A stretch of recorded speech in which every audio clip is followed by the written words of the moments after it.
Welcome back to Family Ties and Lies, the channel where every family has a story and every story has a secret. If you believe it's never too late to find your strength again, then settle in, because today's story was made for you. Before we begin, take a moment to subscribe and tap the bell so you never miss the truth when it finally comes to light. Now, let me ask you something. Have you ever loved someone for 20 years and then, one evening, opened a locked drawer and realized the person you loved was never who you thought they were? I used to be the fastest woman in this country. They called my legs golden. But the night I found that photograph of the child, a child who wasn't mine, yet wore my husband's face, those golden legs could barely hold me up. If you've ever been betrayed by the one person you trusted completely, if you've ever wondered whether you still have it in you to stand back up at this age, then this story is for you. Because my mama taught me something when I was just 9 years old, and it took me almost my whole life to truly understand it. Anybody can knock you down. The only thing that matters is whether you get back up before they're done laughing. Stay with me to the end. I'm going to tell you exactly how I got back up, not through revenge, but through something far more powerful. It was the kind of Charleston evening that fooled you into believing nothing bad could happen. The light came in low and golden through the live oaks, the way it does in the low country when the day is letting go slow. Spanish moss hung off the branches like smoke that had forgotten how to rise. The air was thick with salt off the harbor, the green rot of the marsh at low tide, and somewhere beneath it all, the sweet edge of magnolia going soft on the ground. Our house sat down on the Battery, the kind of house that whispers old money the moment you step through the door. High ceilings, heart pine floors, a staircase that curved like it had been built to be descended slowly. I was 58 years old, and I still moved through that house light on the balls of my feet. You never lose that. The body remembers what it was built for. 40 years after my last match, I still read a room the way I once read a backline, who was where, who was about to move, where the gap was opening before anyone else saw it. My right ankle had 11 pieces of metal in it now, and on cold mornings it argued with me. But I had spent my whole life teaching that ankle who was in charge. Charles was in Atlanta, or that's what he'd told me. I had only come into his study to find the good fountain pen, the one he kept for signing things he wanted to feel important about. And that's when I saw it. The bottom drawer of his desk was sitting open not all the way, just a quarter of an inch proud of the others, the way a defender stands a half step out of line and thinks no one notices. I noticed. I had spent 30 years on the field noticing exactly that kind of thing, the small wrongness that gives the whole play away. I knelt down in front of that desk, and my knees popped, and I lowered myself the way I lower myself into everything now, negotiating an old debt with gravity. The drawer was locked. But here is something 26 years of marriage teaches you, where a man hides his keys before he knows it himself.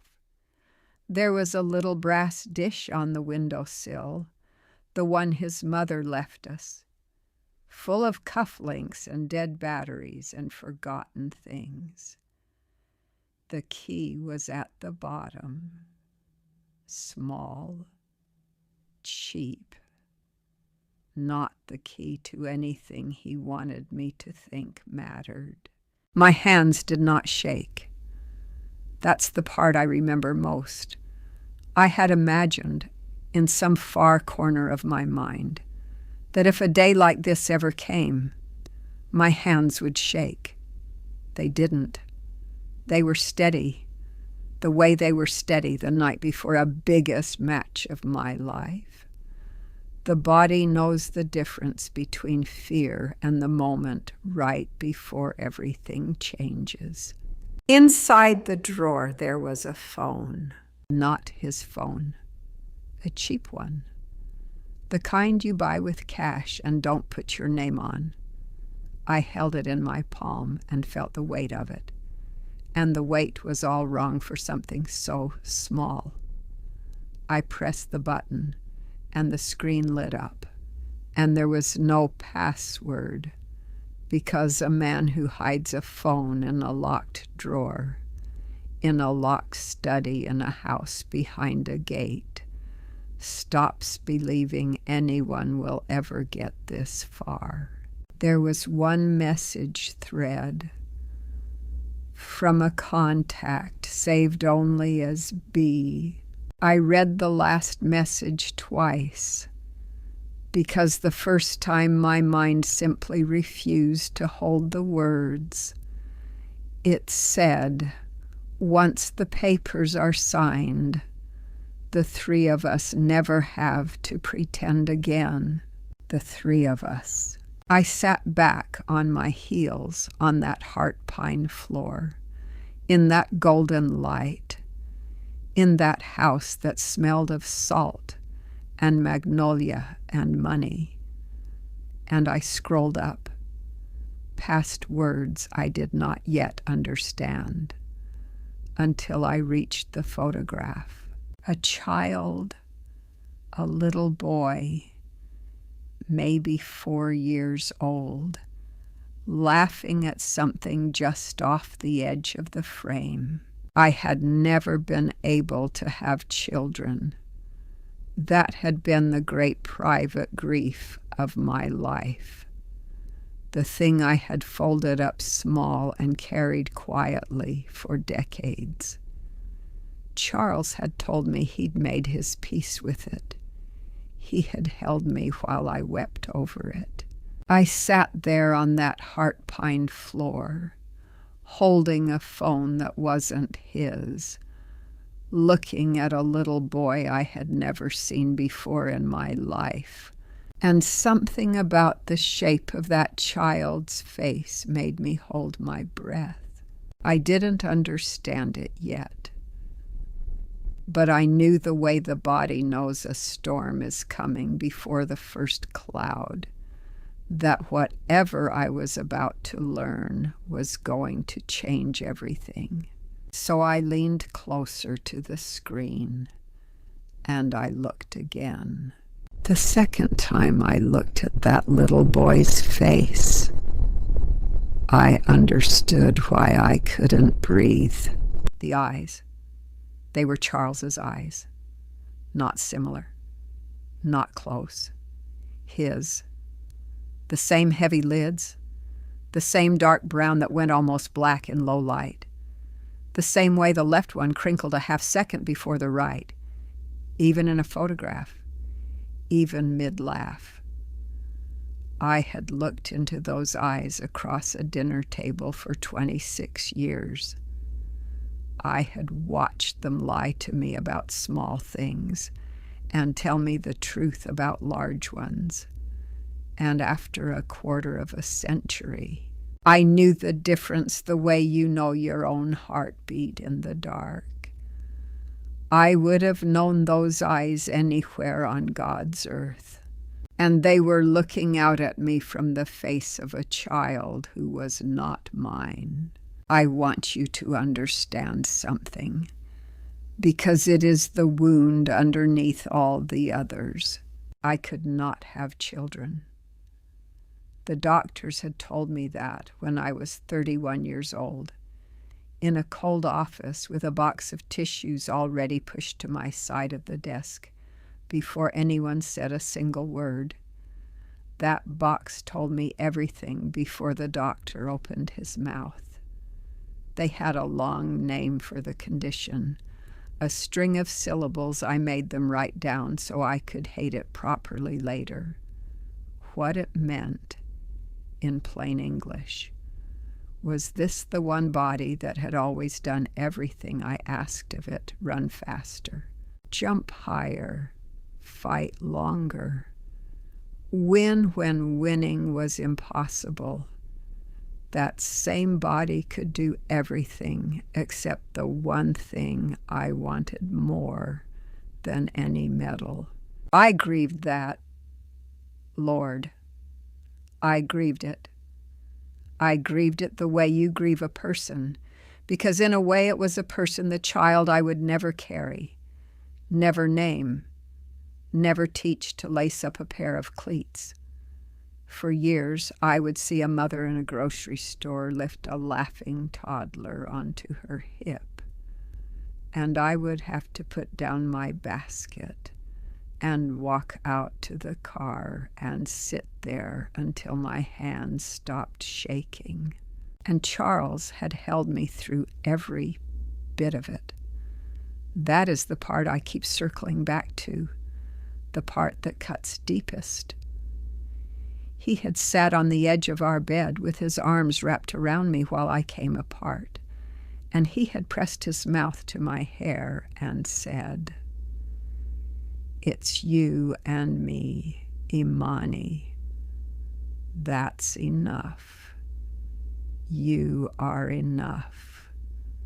That is all I ever needed." I had believed him. I had loved him more for it. Loved him the way you love someone who chooses you over the very thing the whole world tells a man he is supposed to want. I built 20 more years of marriage on the foundation of those words. He had not chosen me over it. He had simply chosen to go and have it somewhere else, with someone else, and come home to me and let me keep believing I was enough. I made myself scroll.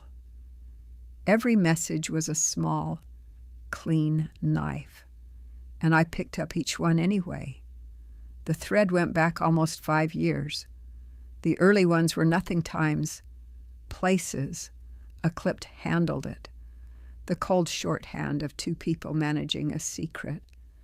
Then they grew warmer.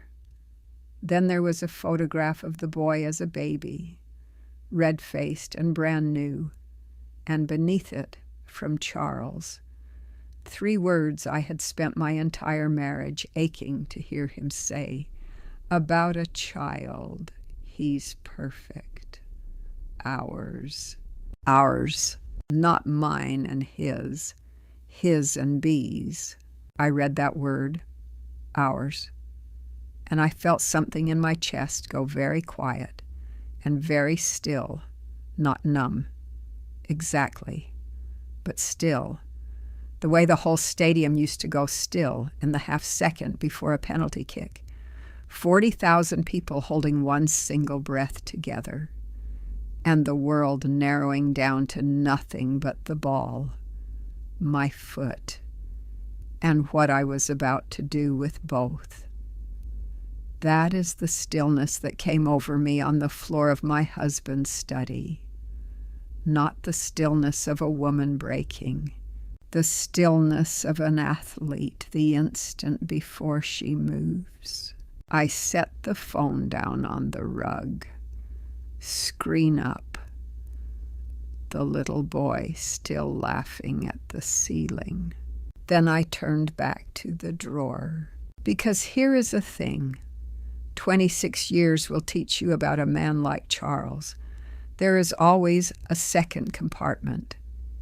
He kept secrets the way other people keep spare change tucked into corners, layered, hidden behind the first hidden thing, so that whoever found one would feel clever and stop looking. I ran my thumb along the back panel until I felt the seam pressed, and it gave with a soft click. Inside there was a folder, plain, manila, the kind of folder that holds either nothing at all or absolutely everything. I opened it, and the first page was not about the boy. It was about me. My name, typed at the top in cold black letters, my bank accounts, the deed to the house on the Battery, the properties in my name, the investments, the trust my late mother had left me, and dates, columns of them running down the margin. I followed them with my finger, and the cold arrived slowly, then all at once, because the dates went back further than the affair, further than the boy, further even than our wedding. They reached back to a year before Charles Whitmore and I had ever been introduced. I sat very still on that heart pine floor, and I looked at that single sheet of paper, and a thought arrived in me, quiet and complete and terrible. Maybe the child was never the real secret.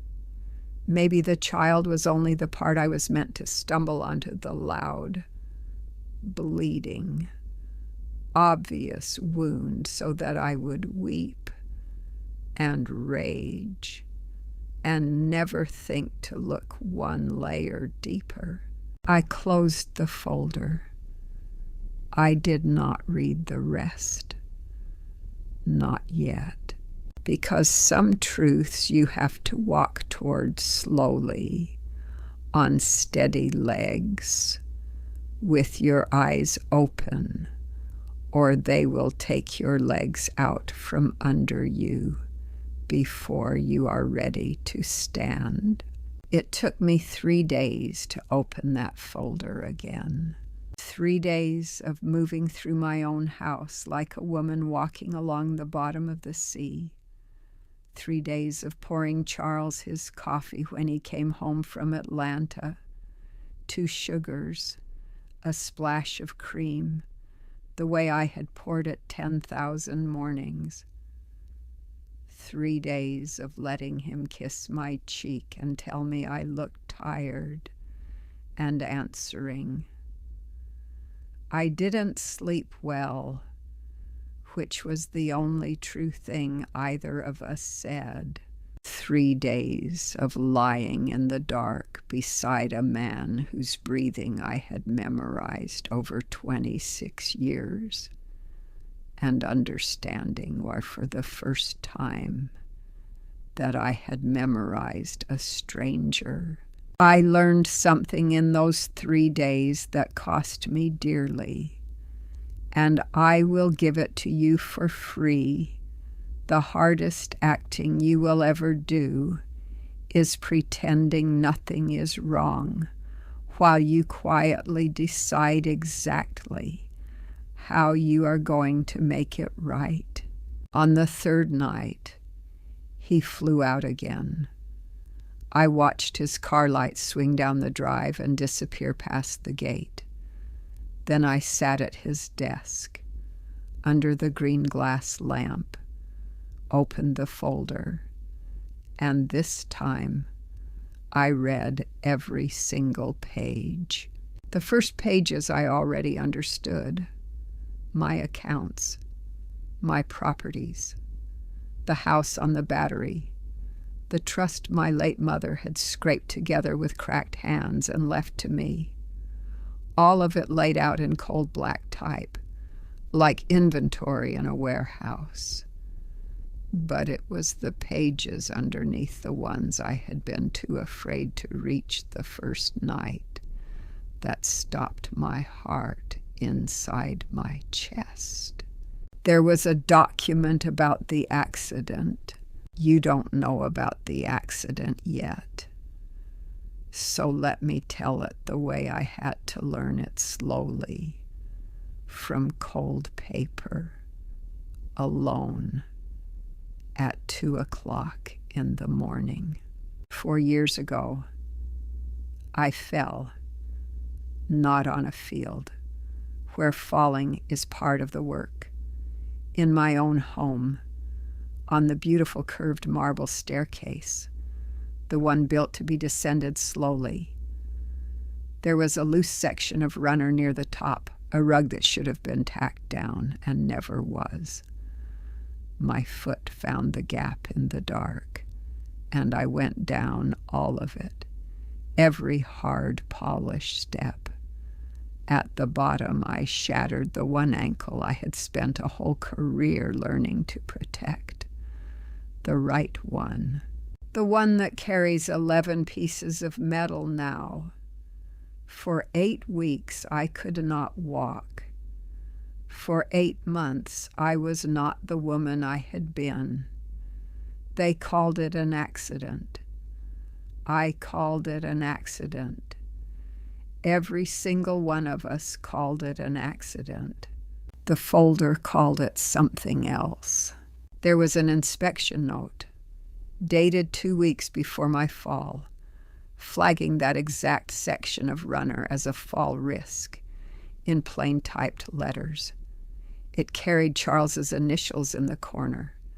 There was a work order to repair it, submitted the next day, and behind it, stapled, a second page canceling that work order. Canceled by him. No hired man. No villain in a mask. Something colder than that. A husband who had been told, in writing, that the stair in our home would hurt someone, and who had simply, deliberately declined to fix it, who let a known danger sit and wait in his own house, and then waited to see what gravity would do to his wife. And clipped behind all of it was the page that turned my blood to ice water. An insurance policy, taken out on me quietly, 3 months before the fall, and one clause marked in his own yellow highlighter, an incapacitation clause.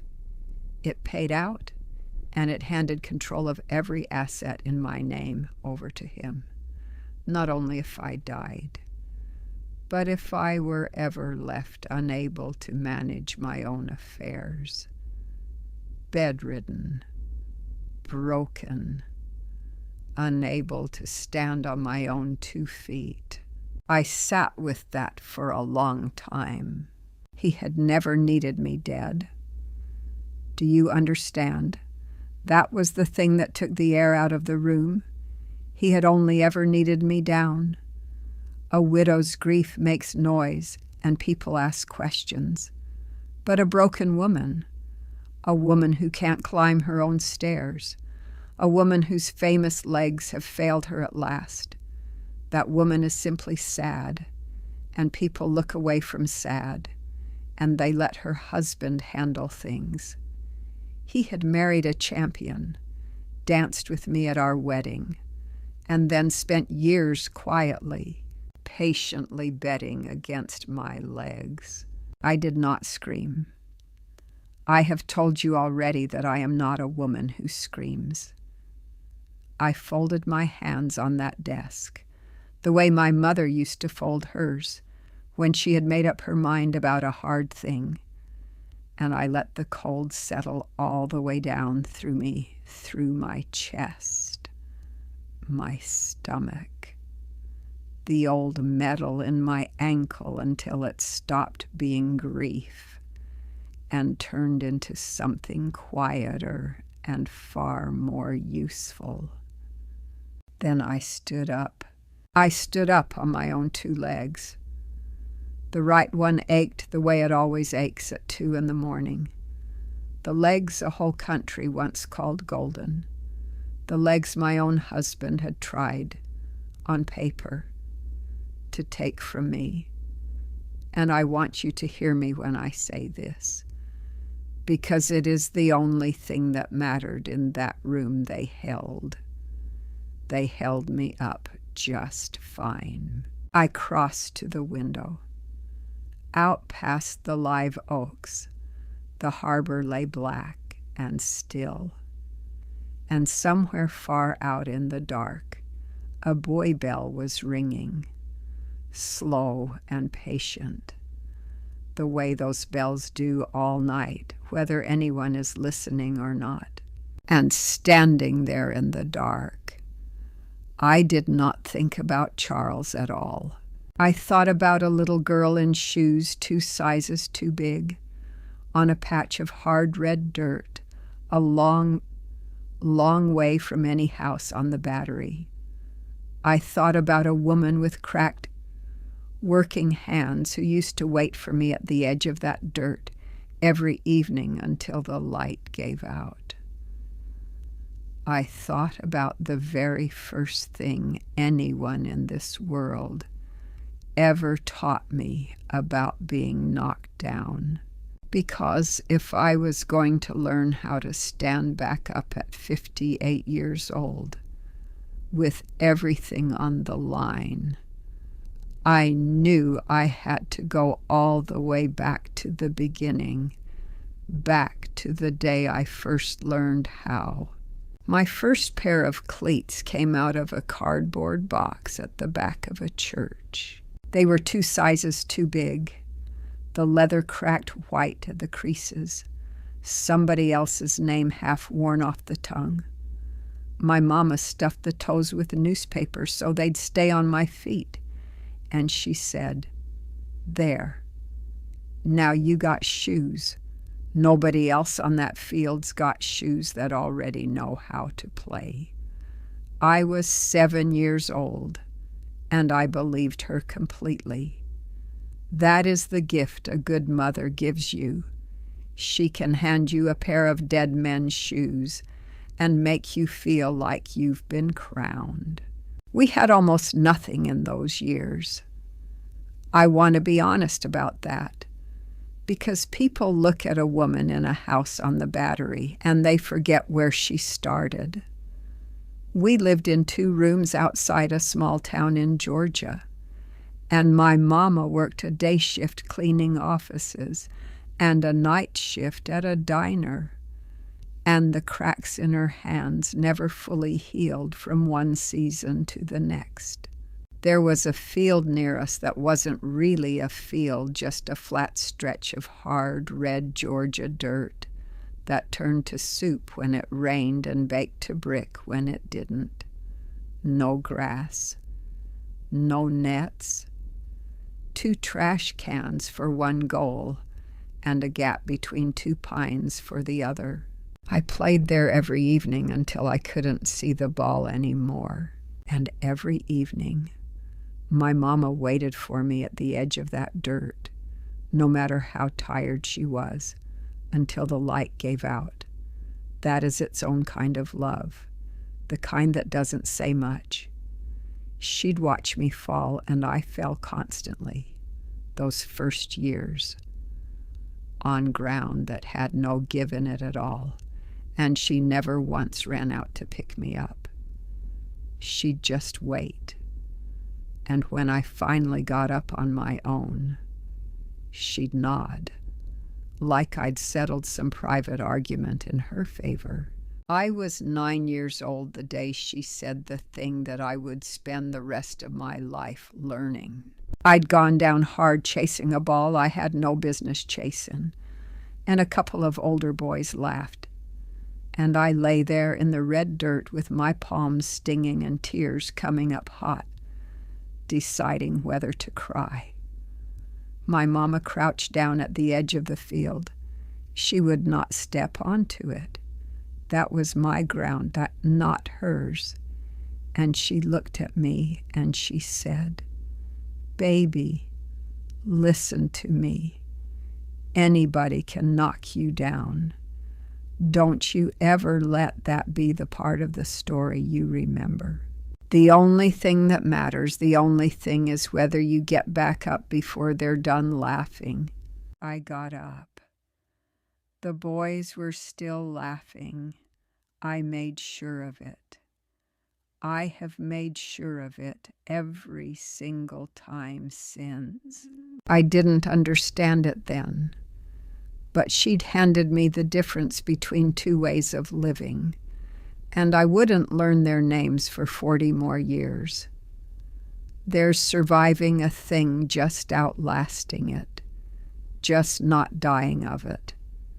And then there's recovering from a thing, getting all the way back up, standing, walking forward like it never had the power to keep you down.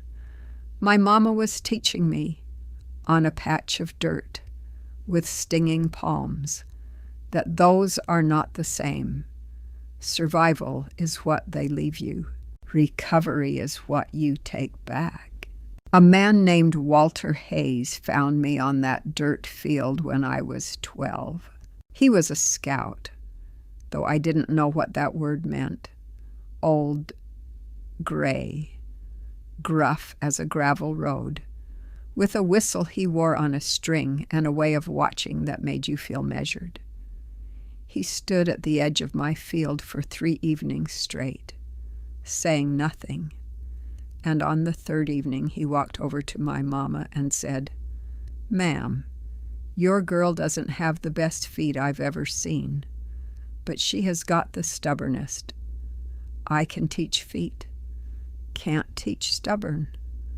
My mama looked at him a long moment and said, "No, sir, you surely cannot." Walter took me to a real field for the first time the next week. True cut grass. Lines painted white. Actual nets. I stood at the edge of it and I cried. And I was ashamed of crying until Walter said, gruff as ever, "Go on. Grass is allowed to mean something." When I finally ran out onto it, the ground gave under my feet, soft and forgiving, after a lifetime of brick-hard dirt. And I thought, this is what it feels like when the world isn't trying to hurt you. I had never felt it before. I learned everything out there. The smell of cut grass and liniment in the inside of a locker room. The way a wet kit clings to you in the cold. The orange peels at halftime. The chalk dust. The particular electric hum in a tunnel just before you run out into a stadium full of noise. I gave that field everything I had, and it gave back. For the first time in my life, effort and reward sat in the same place. At 18, I made the national team. The fastest woman in the country. They started to call me Golden Legs. I ran out into a stadium of 40,000 people with my name on my back, and for one shining minute I thought I had finally outrun the red dirt for good. Then, somewhere up in that roar, a voice found me. One voice, the kind that uses a word I will not repeat here, the kind aimed at the color of my skin and not the speed of my feet.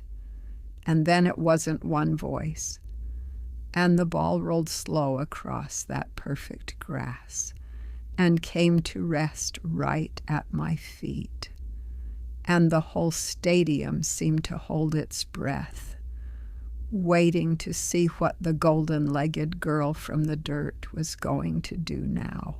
My mama's voice came up in me, quiet under all that noise. Anybody can knock you down. And I put my foot on the ball.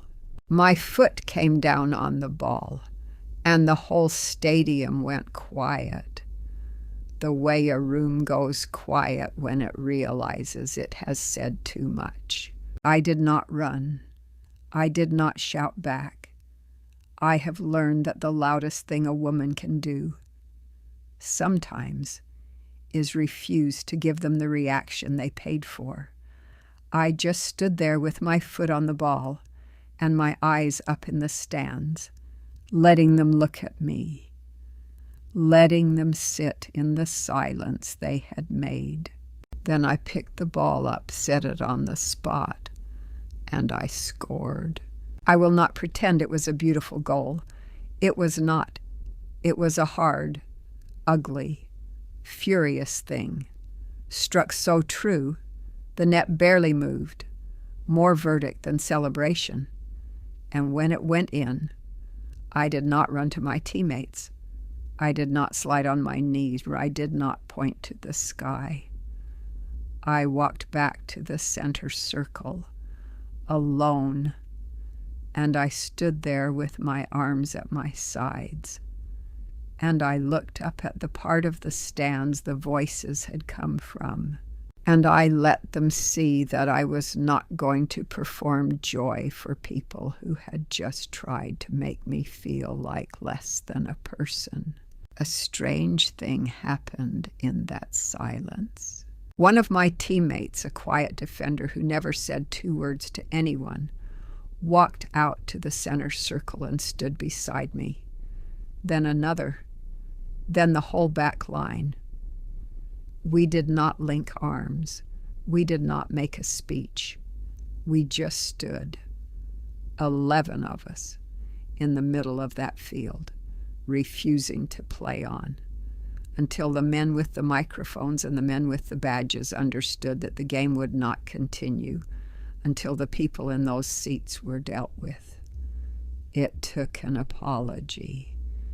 It took an investigation. It took, eventually, an empty section of seats. But it started with 11 women who decided, without a single word, that some things are worth standing still for. That was the night the country started calling them golden legs. And I want to tell you what that phrase really meant, because for years I let people believe it was a compliment. Golden legs. It made me sound like a treasure. But here is the thing about being called golden. It means somebody else has decided what you are worth and pinned the price to the part of you that runs. They were not in love with me. They were in love with what my legs could do for them, for the Federation, for the sponsors, for the men who sold tickets. A golden thing is still a thing. It can be polished, displayed, insured, bought and sold. I would not understand how literally I should have taken that for another 20 years. Not until the night I met Charles Whitmore. It was at a charity gala, 2 years after I'd retired, the medal already in my ankle. He crossed the room toward me with the ease of a man who had never once wondered whether he belonged anywhere. He took my hand and he said, "Imani Adeyemi, do you know what you are?" And before I could answer, he smiled and said, "You're undervalued." I laughed because I thought he was charming. I did not yet know I was hearing him tell the truth. Charles saw the whole world as a ledger. I learned this slowly, over years, the way you learn the real shape of a house you live in. To him, Every person was an entry, an asset, or a liability, something that appreciated or something that drained. Love was not a feeling to Charles. It was a position you took in something you expected to rise. When he looked at me across that gala, he was not seeing a woman. He was seeing a name with equity in it, a reputation that could be acquired below market, a golden thing the world had stopped bidding on, but that still, quietly, held its value. He did not lie to me, really. That is the part that took me longest to forgive myself for. He told me exactly what I was to him in the first sentence he ever spoke to me. Undervalued, an opportunity. I just heard a love song where he had read out a price. And here is where the two halves of my life close like a hand the stadium had taught me, at 18, that people will assign you a worth and call it admiration.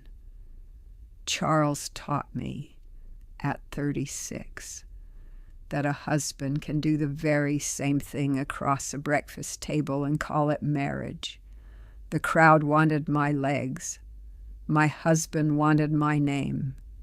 My mother's trust, the equity in a champion, different men, same ledger, same golden thing being weighed in someone else's hand. But Walter Hayes had taught me something too, out on that real grass when I was 12, and it had taken root deeper than any of it. He used to say, "A field doesn't care what they call you in the stands. Out here, you decide what you're worth every time you touch the ball." I had forgotten that somewhere along the way. I had let the stands and then Charles do my pricing for me, standing at his desk that night, 4 years after the fall, with the folder closed under my hand. I remembered it. I was done being golden. Golden is what other people make of you. I was going to find out what I was worth when I did the weighing myself. And the first thing I needed was the one man who had ever taught me how, except Walter Hayes had been dead for 11 years, and I was about to discover that even his silence had been arranged. I found Walter Hayes's whistle in a shoebox at the top of my closet, 11 years after we buried him. It was a cheap thing, really dull silver gone gray. The P inside it rusted quiet. The cord frayed soft from 40 years of being chewed and gripped and worn against the back of an old man's neck. I had kept it the way you keep the small, useless things that turn out to be the only ones that matter. I sat down on the floor of my closet with it in my palm, and for the first time in a long time, I let myself remember the man instead of the loss. Walter coached the way gravel sounds. He never once told me I was good. The closest he ever came was the day I made the national team, when he looked at me, sniffed, and said, "Well, took you long enough to stop falling on purpose." That was Walter, for I am proud of you. He believed comfort made people slow.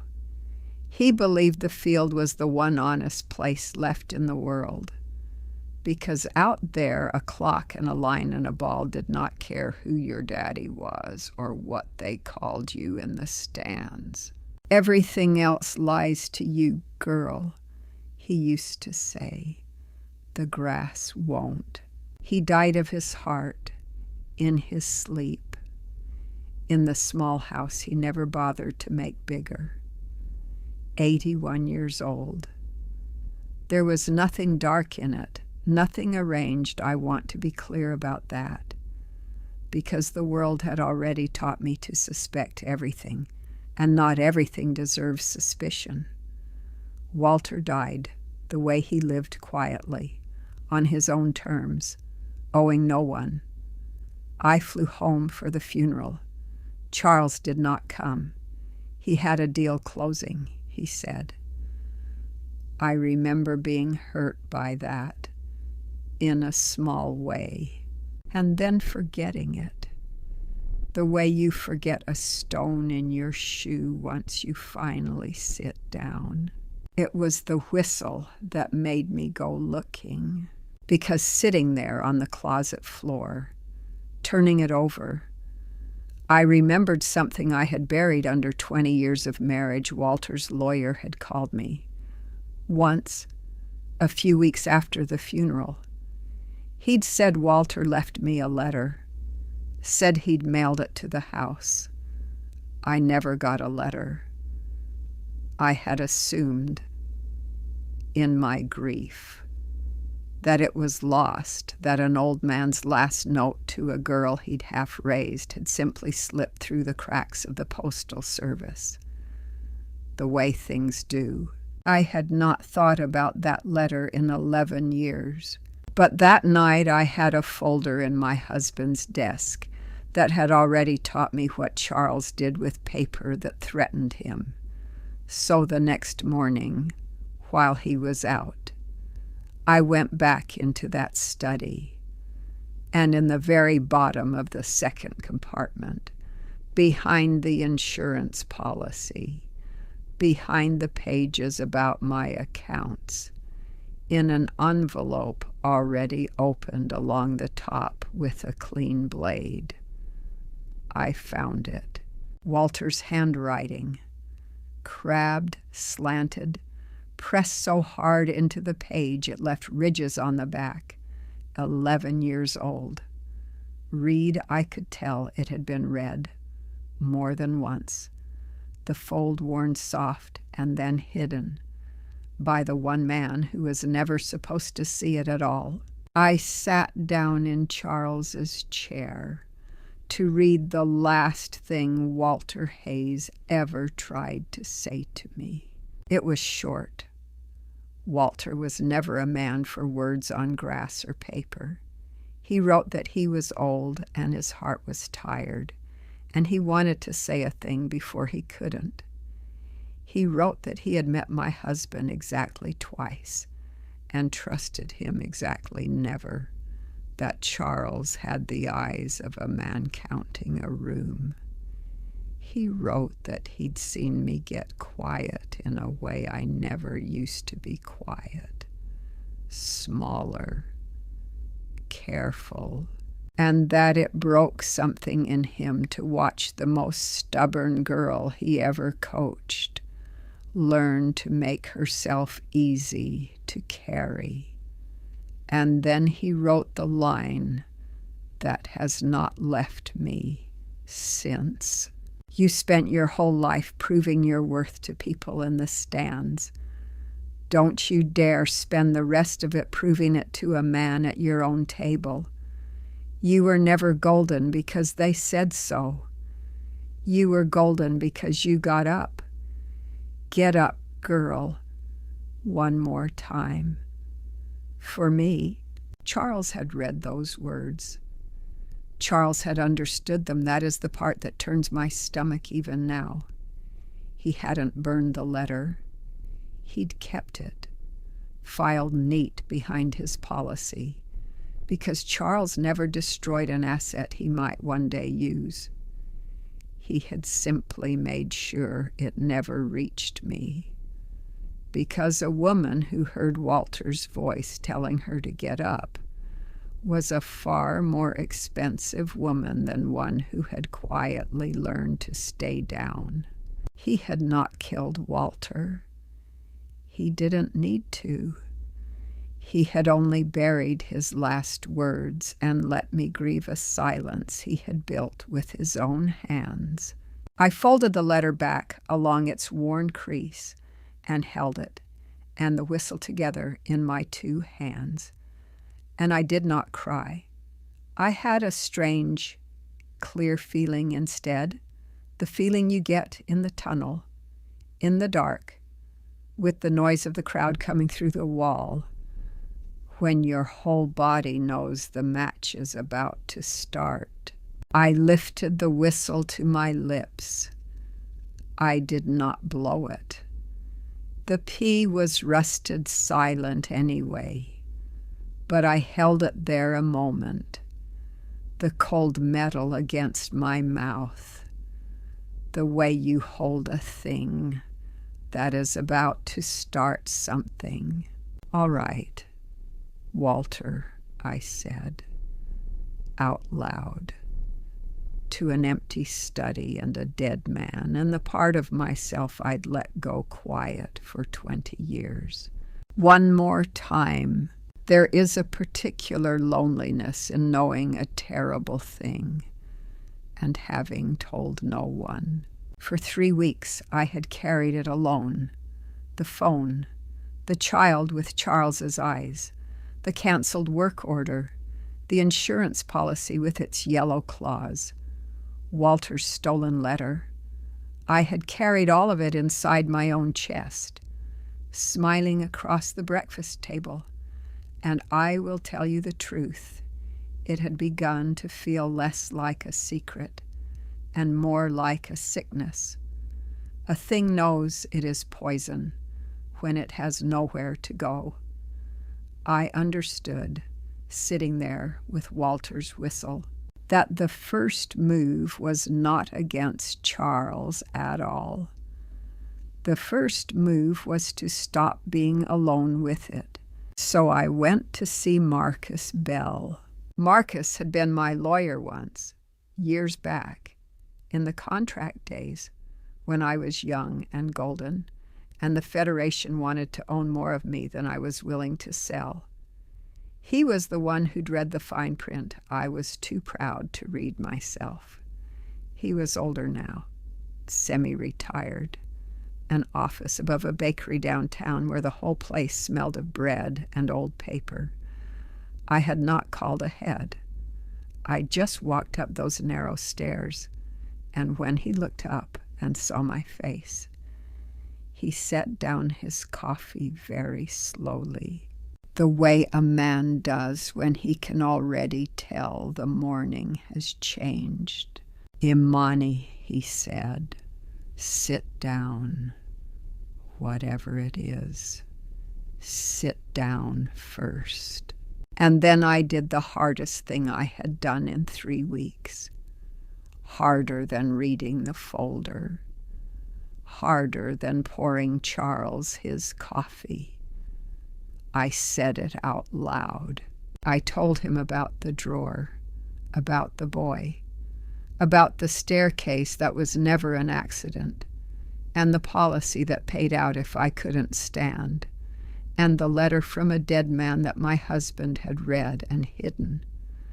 I laid it all on Marcus Bell's desk, between the coffee rings, and somewhere in the middle of it, my voice did a thing I had not allowed it to do once in 3 weeks. It cracked, right down the center, and I had to stop and press my hand flat on the desk until it passed. Here is the part I did not expect. Trusting Marcus was harder than being betrayed by Charles. That sounds backwards, I know. But betrayal is something done to you. You have no choice in it. Trust is something you do, on purpose, with your eyes open, after you have just learned what trust can cost. To sit in that little room and hand another human being the unprotected truth to say, "Here is the soft part of me, the part my own husband used as leverage, and to believe he would not do the same." That took more courage than anything Charles ever forced on me. Walter's letter had told me to get up. Nobody had told me that getting up would mean trusting again. That part you have to decide for yourself. Marcus listened to all of it without once interrupting. When I finished, he was quiet for a long moment, and then he took off his glasses and rubbed his eyes, and he said something I think about still. Imani, I have been doing this work for 40 years. I have seen men hide money and hide women and hide whole second lives, but I have rarely seen a man this patient. He tapped the folder. This isn't rage. Rage is fast and sloppy. This is a man who took out a policy, waited months, canceled a repair order, and sat in his own house waiting for his wife to fall down the stairs. This is someone who thinks in years. He looked at me hard, which means whatever we do. We cannot be fast and sloppy either. We have to be more patient than he is. And Imani, I have to ask you something, and I need an honest answer. Ask it. What do you want? Because there is a version of this where you go to the police tomorrow, and it is loud, and it is bloody, and it might even work. And there is another version, a longer one, a quieter one, where you don't just escape him. You take the board out from under him, piece by piece, until the day he reaches for everything he was counting on and finds nothing in his hand. He held my gaze. One of those is revenge. The other is something colder and harder and slower. I won't help you with the first. I'll give my life to the second. So which woman walked up my stairs this morning? I thought about the stands. I thought about the ledger. I thought about a man who saw me as a number and bet against my legs. And I thought about Walter, gruff as gravel out here. You decide what you're worth. I don't want to survive him. Marcus, I said. Anybody can survive a thing. I want to recover. I want to walk away whole, with everything that's mine. And I want him to understand all the way down. The way I had to understand it on that floor, exactly who he chose to do this to. Marcus put his glasses back on. He pulled a fresh legal pad toward him, the way Walter used to pull on his whistle before practice. A man getting ready to work. Then we're going to need to talk about your assets, he said. All of them. Because if he's coming for what's in your name, the first thing we do is make sure that when he finally reaches for it, he clicked his pen. There's nothing there to grab. I did not know yet exactly what he meant, but I felt the whole shape of the thing shift in that little room over the bakery. Felt myself stop being the woman a danger was happening to and start becoming the woman who had a plan. For the first time in 3 weeks, I was not alone with it. And for the first time in 20 years, neither was Charles. In soccer, there is a thing we used to call a ghost formation. You line up looking like one thing. Your shape says you're going to attack down the right. Every defender leans that way. The whole opposing team commits their weight to a place, and then the ball is already gone. It was never going where your body said it was going. By the time they realize the real play, there is nothing on the right side to stop, because there was never anything there at all. You don't beat them with speed. You beat them with where they think you are. That is what Marcus and I built over the next 2 months in the office above the bakery. A ghost formation for my own life. The principle was simple, even if the paperwork was not. Charles's entire plan rested on one assumption, that everything was in my name, and that if I were ever incapacitated, that everything would flow to him. So we made it untrue, quietly, legally, one signature at a time. We moved it, the house, the investments, my mother's trust, all of it into an irrevocable trust, not in my name, not reachable by a husband, not by a clause, not by a fall down a flight of stairs. On paper, I began deliberately to own nothing at all. I made myself poor on every document that mattered, so that the day Charles finally reached for the prize, his hand would close on air.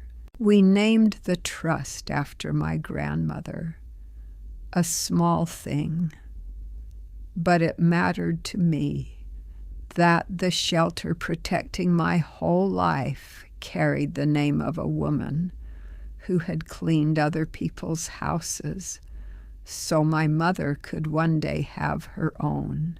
I should tell you that it felt good. The planning, the cold precision of it, the way each signed page made me a little more invisible to the man I was hiding from. I would lie awake some nights running the moves in my head the way I once ran set pieces, and I would feel something I had not felt since my playing days, that hum, that edge, the pleasure of being very, very good at outthinking an opponent. And one night, lying in the dark beside Charles' empty side of the bed, that good feeling stopped me cold, because I recognized it. The cold ledger mind, the seeing of a person as a position, an exposure, a thing to be moved and hedged and quietly beaten, the patience, the pleasure in the patience. I lay there in the dark and I thought, this is how he thinks. This precision I am so proud of. This is the inside of my husband's head. I had spent 20 years married to a man who treated people like entries in a book.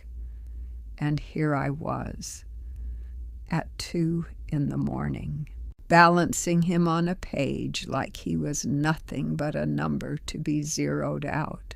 I called Marcus the next morning, and I said it plainly, because he was the only person I could say it to. Marcus, I'm scared of who I'm becoming. I sit in that house and I calculate him, and I'm good at it. And being good at it feels wonderful. How am I any different from him? Marcus was quiet a moment. Then he said, Imani, a scalpel and a knife in an alley are the same piece of steel. The difference is never the blade. It's the hand and what it's trying to do. He used the cold to take. You're using it to protect yourself. And a child who didn't ask to be born into any of this. A pause. But I'll tell you something, since you asked. The day this is over, you put the ledger down. You hear me. A tool you can't set down isn't a tool anymore. It's a cage. Win. And then put it down. I have held on to that. Win. And then put it down. I made myself a promise in that phone call, and I am the kind of woman who keeps her promises, even the ones I make to myself at the worst hour of my life.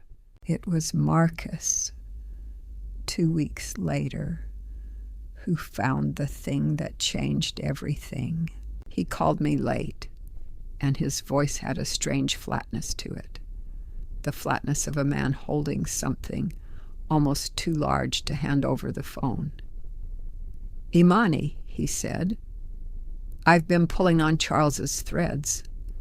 The companies, the holdings, the deals he's always flying off to close."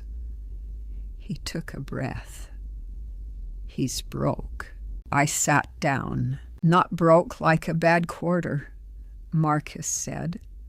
"Broke like a man standing on a trap door. He's leveraged to the eyes. He's been borrowing against assets that are already borrowed against, paying old debts with new ones. The whole tower held up by nothing but the next loan and the next lie. He is months, maybe weeks, from the entire thing coming down on his head. And then I understood the last terrible piece of it, the one the folder had only hinted at, the reason behind the reason. Charles had never married me for love, and I had made my peace with that.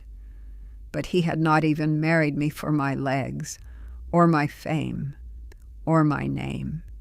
He had married me for my money, for my mother's trust, for the one clean, unleveraged, real fortune within his reach. The incapacitation clause was not greed. It was rescue. He was a drowning man, and somewhere along the way he had decided that the simplest way to stay afloat was to push his own wife under and climb out on top of her. He didn't want to ruin my golden legs because he hated them. He wanted to ruin them because he needed them to hold him up. I sat in the dark with the phone warm against my ear, and I felt the cold settle in me one more time, but cleaner now, almost calm, because a drowning man will reach for anything, and I finally knew exactly where to put the thing he would reach for. "Marcus," I said, "who does he owe?" Here is something most people never learn, because they are lucky enough to never need it. You can buy a man's debt the way you buy his old car. It is for sale. It is just paper, owed by one party, owned by another, and like anything else, it can change hands if the price is right.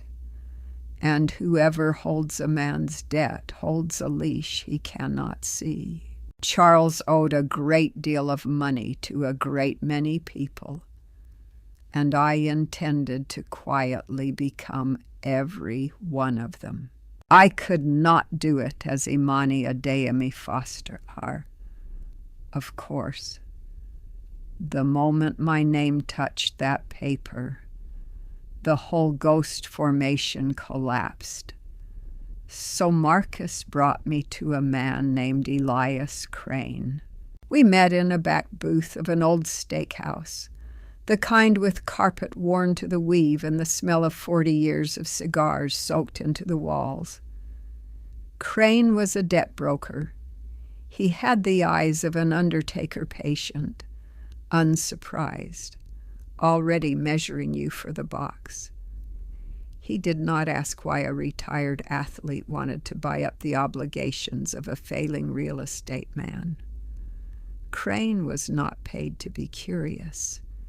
He was paid to be quiet and to be good, and he was both.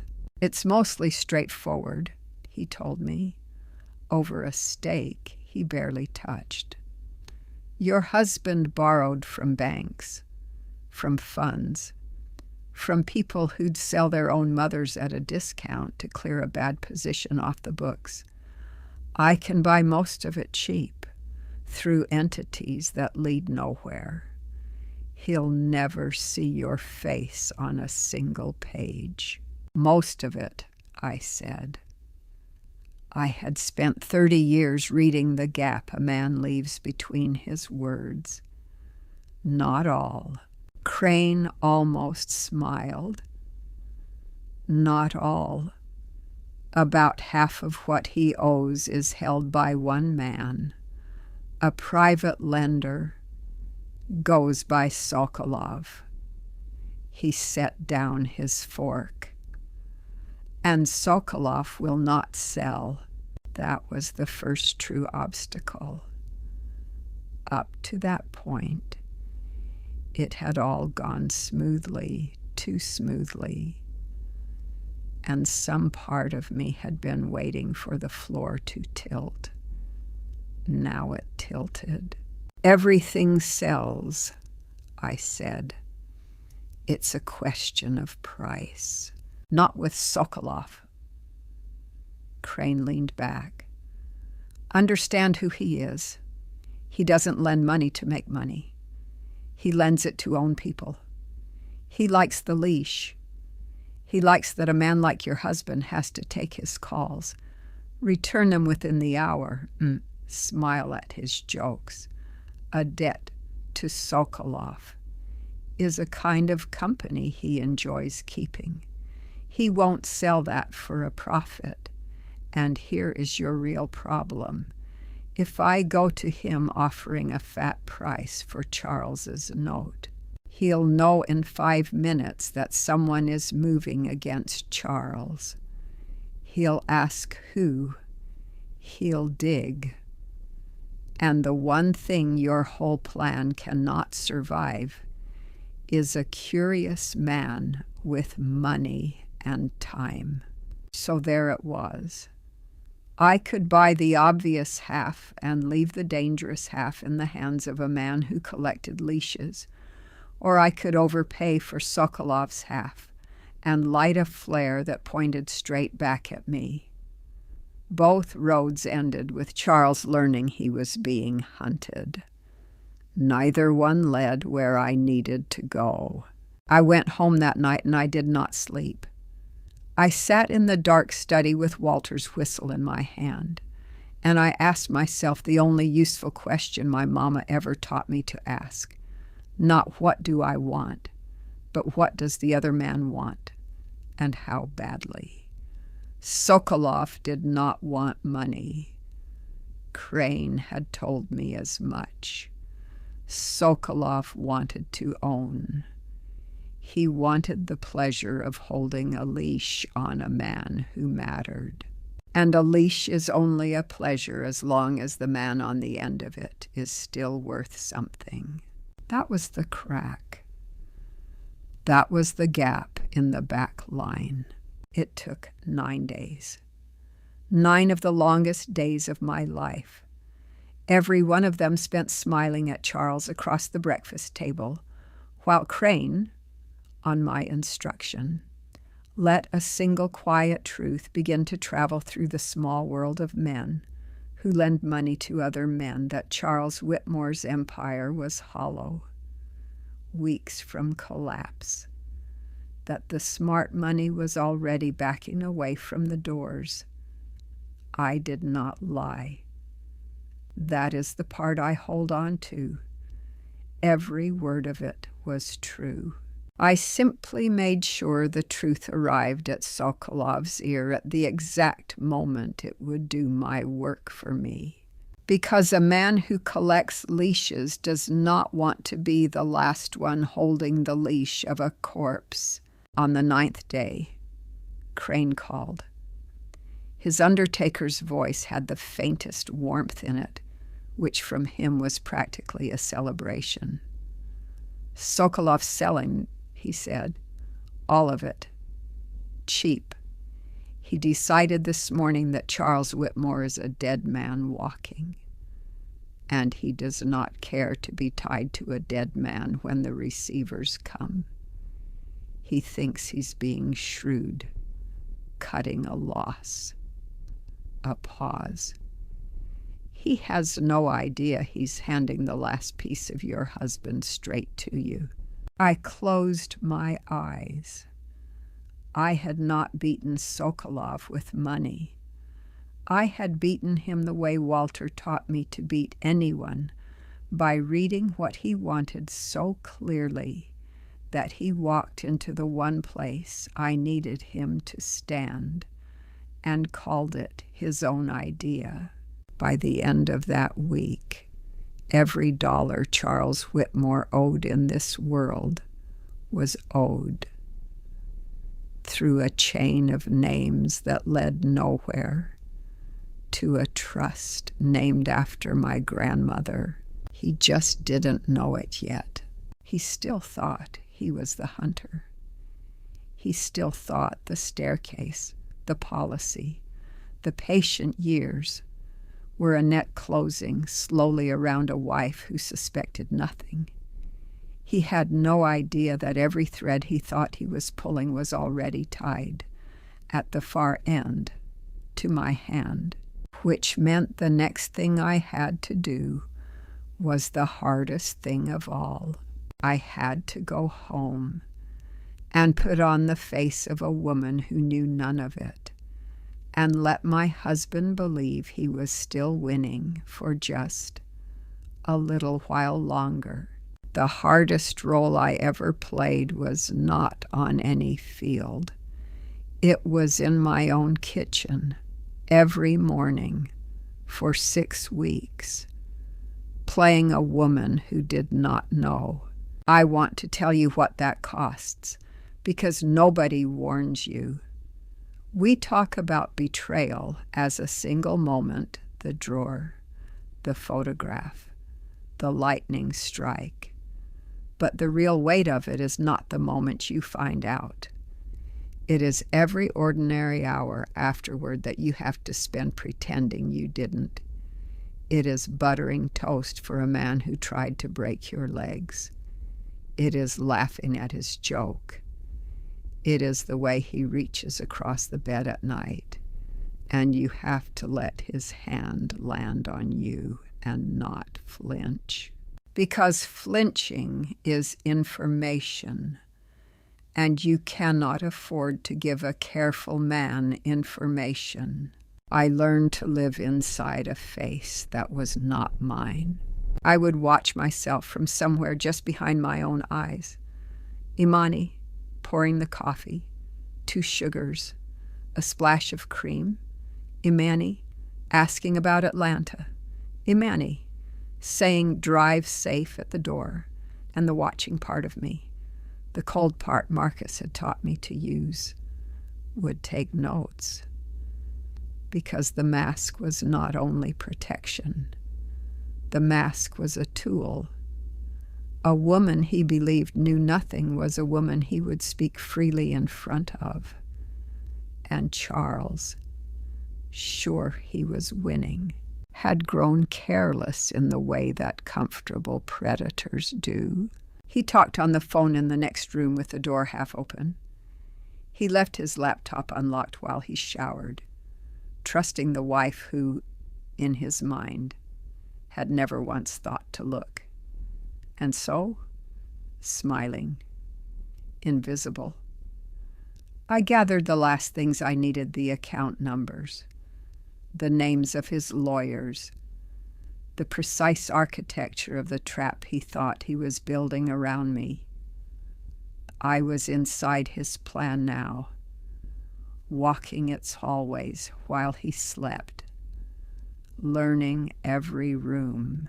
There was a cost to it that I did not expect, and I will be honest with you about it.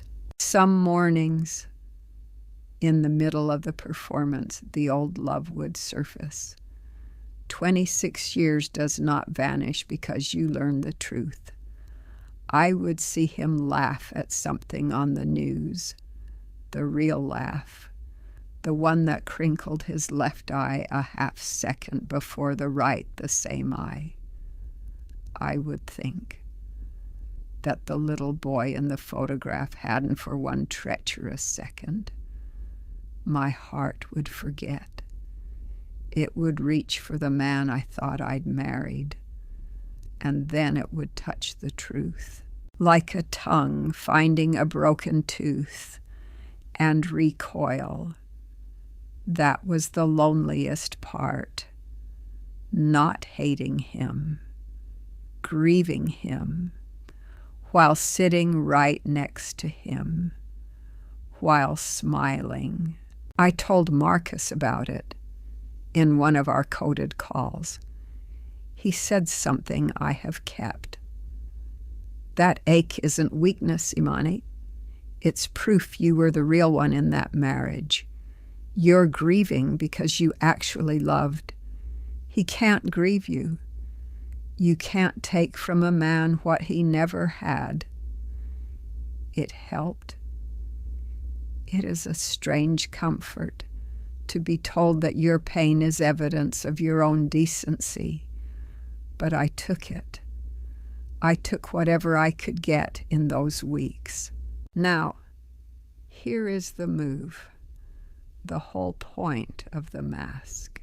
A drowning man, Marcus had warned me, will eventually panic. And a panicking man moves faster than he should, faster than is safe for him. So I did not rush Charles. I did the opposite. I made his prize look ripe.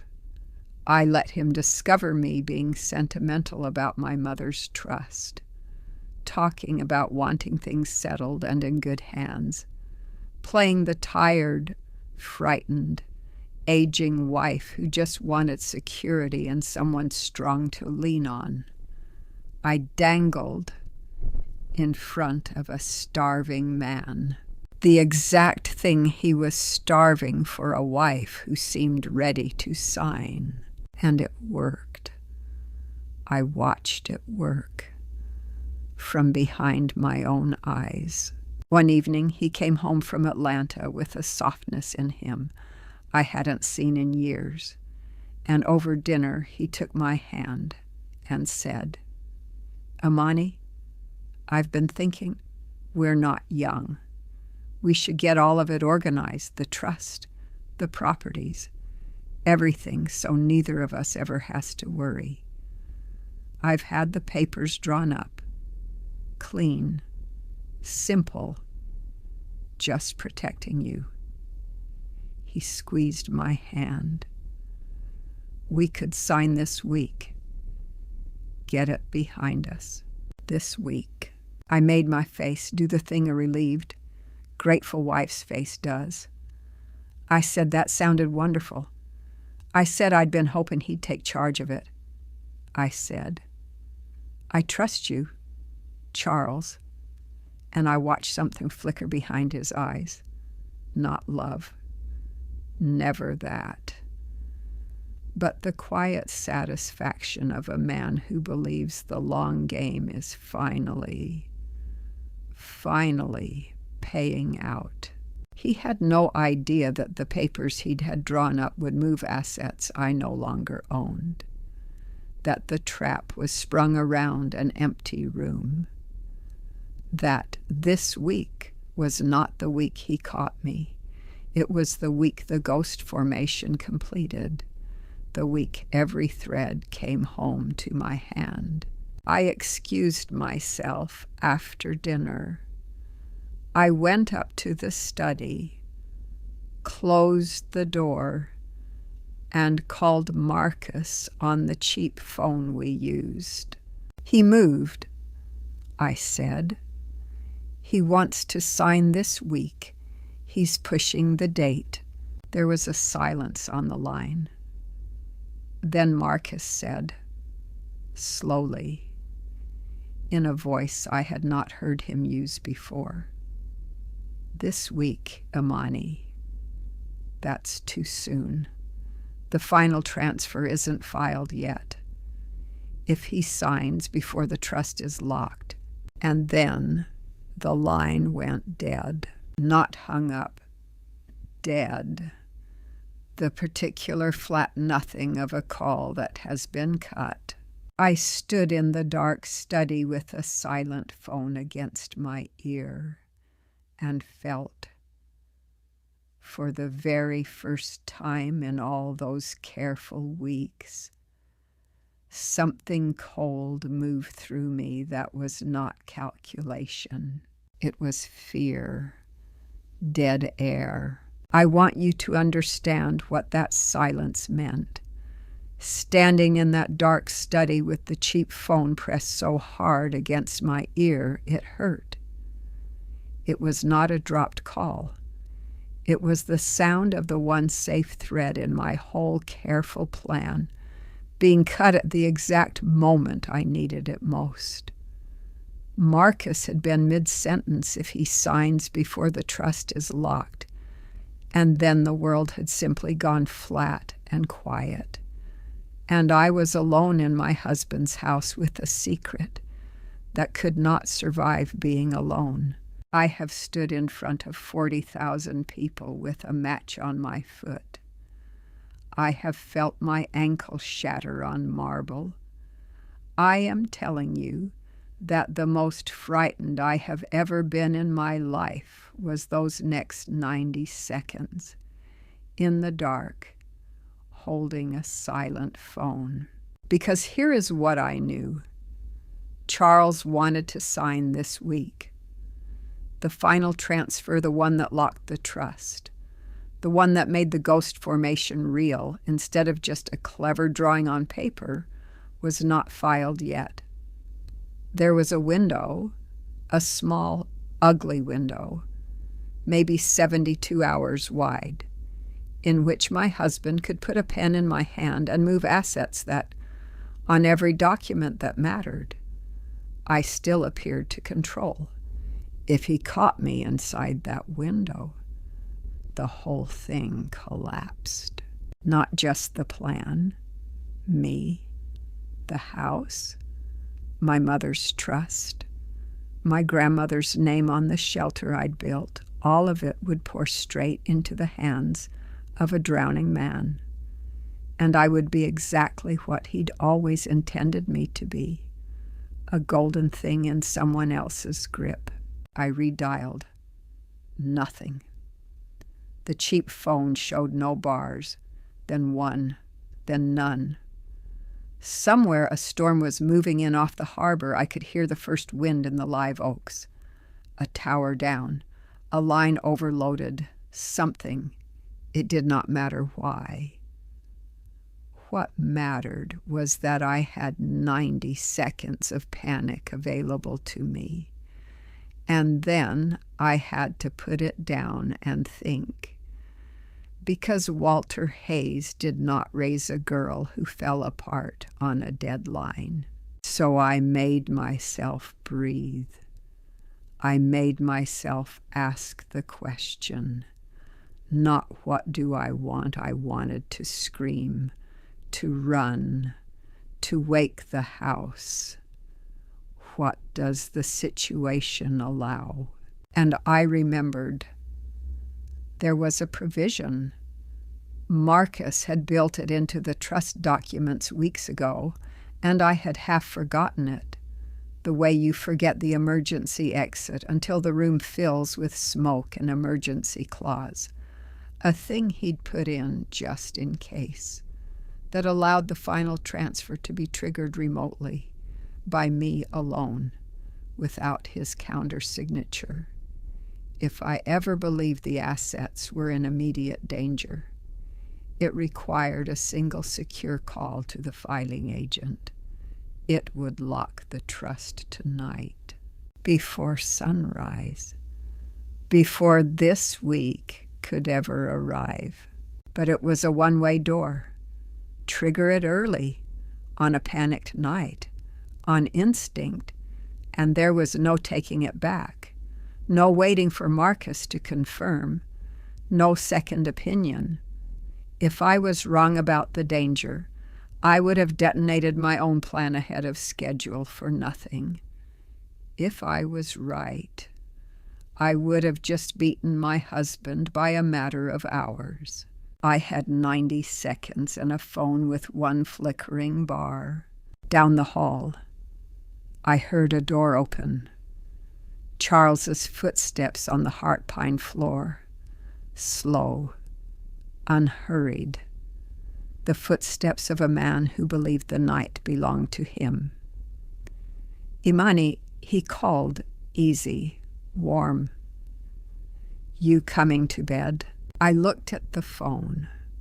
1 bar, then 2, and I understood the way you understand in the half-second before a penalty that hesitation was its own decision, and the only decisions that ever cost me anything in my whole life were the ones I made slow.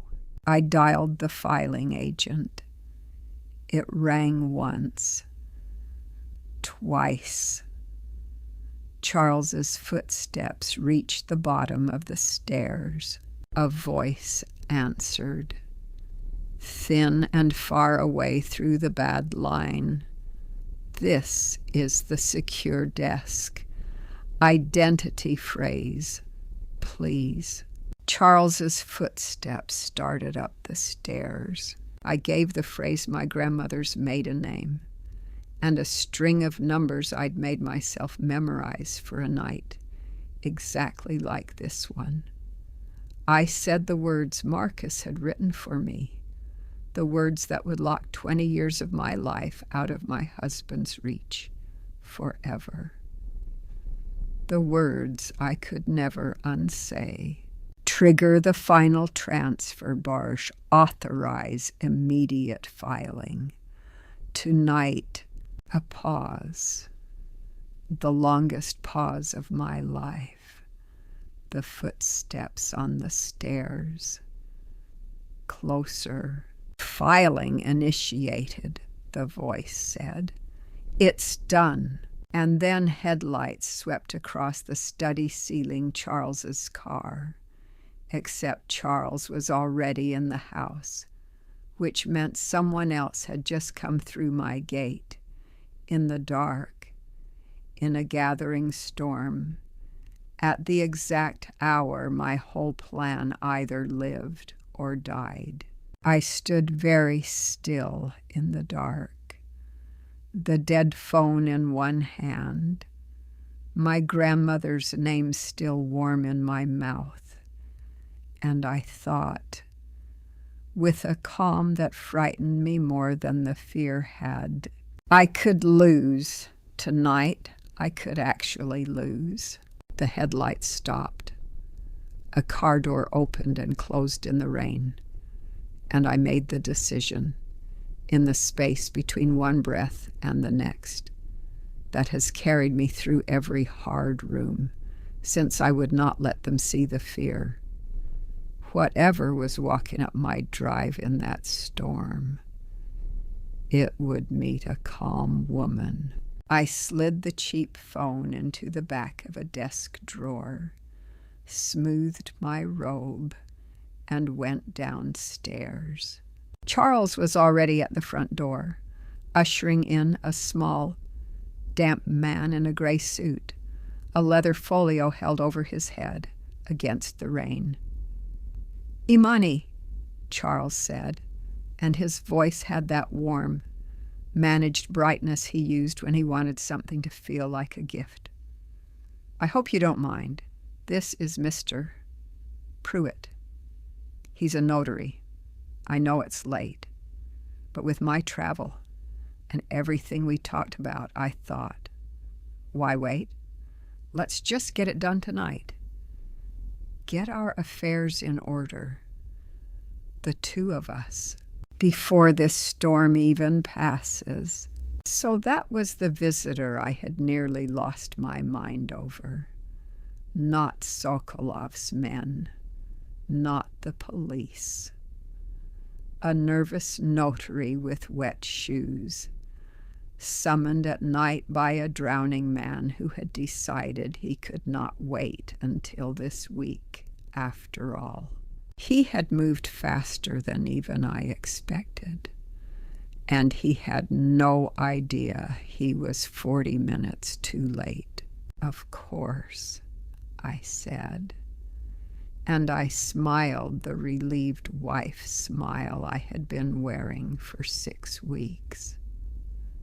I'd feel better having it settled, honestly, with everything in good hands. We sat at the dining table where I had buttered his toast 1,000 mornings. Mr.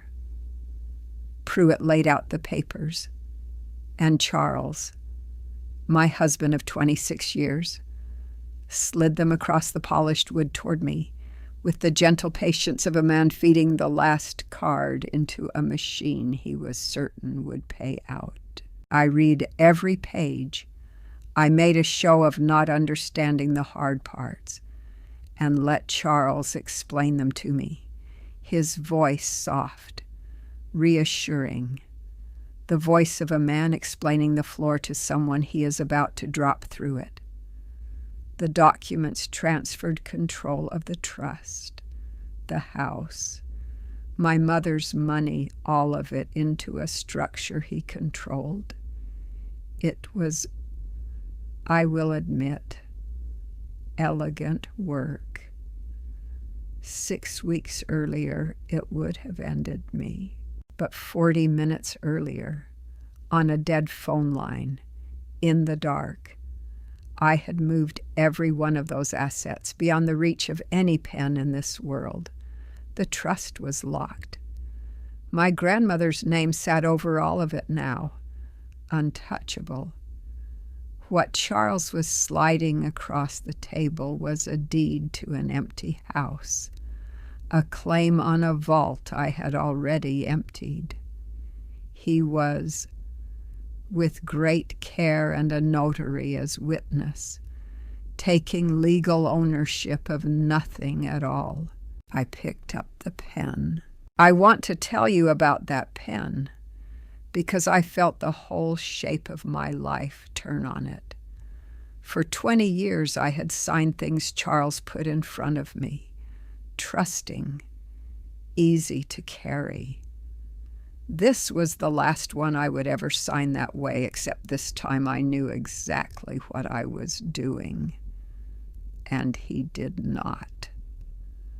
The mask had never fit so well as it did in that moment, and I had never hated wearing it more. I signed. My hand did not shake.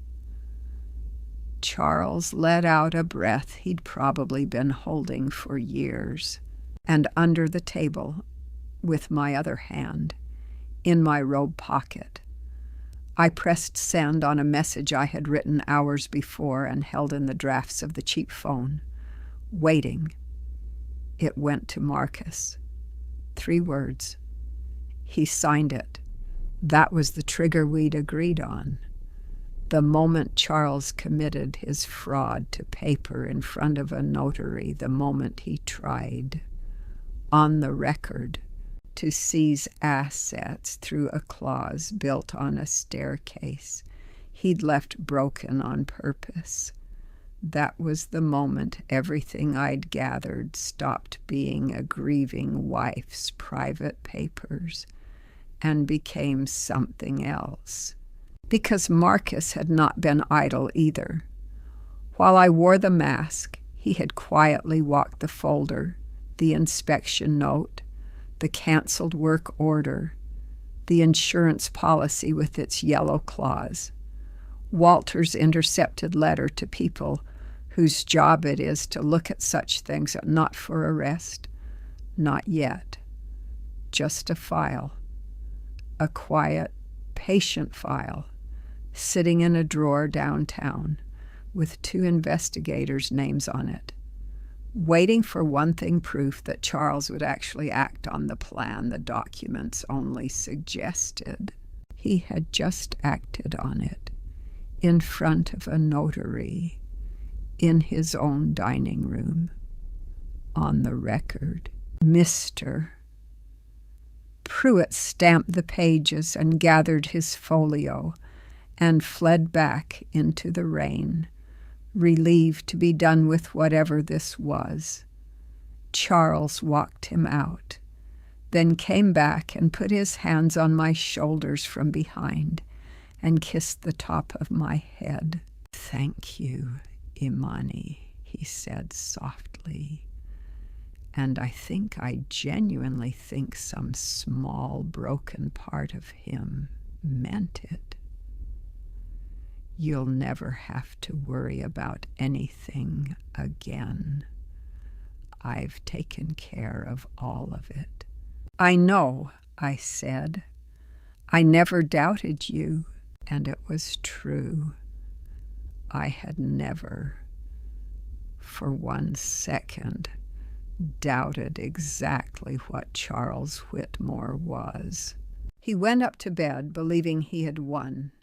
He slept that night, I'm sure. The deep, clean sleep of a man who has finally closed a long, patient deal. I sat alone at the dining table with the storm easing outside and the notary stamp still drawing on a deed to nothing, and I felt no triumph. Not yet. Just a great, level stillness.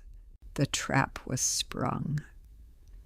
He had walked into it on his own 2 feet and signed his name as witness to his own fall.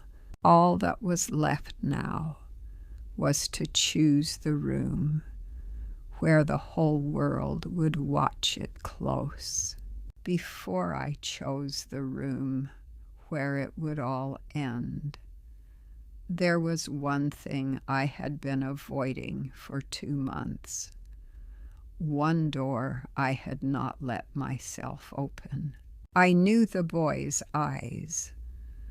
I did not yet know his mother's face. I had built a whole campaign against my husband-locked trusts, bought debt, a notary in the rain, and through all of it, I had kept the woman called B as a flat shape, an initial, a villain in a text thread. It is easier that way. It is easier to fight a shadow than a person. But Walter used to say, you cannot beat what you refuse to look at.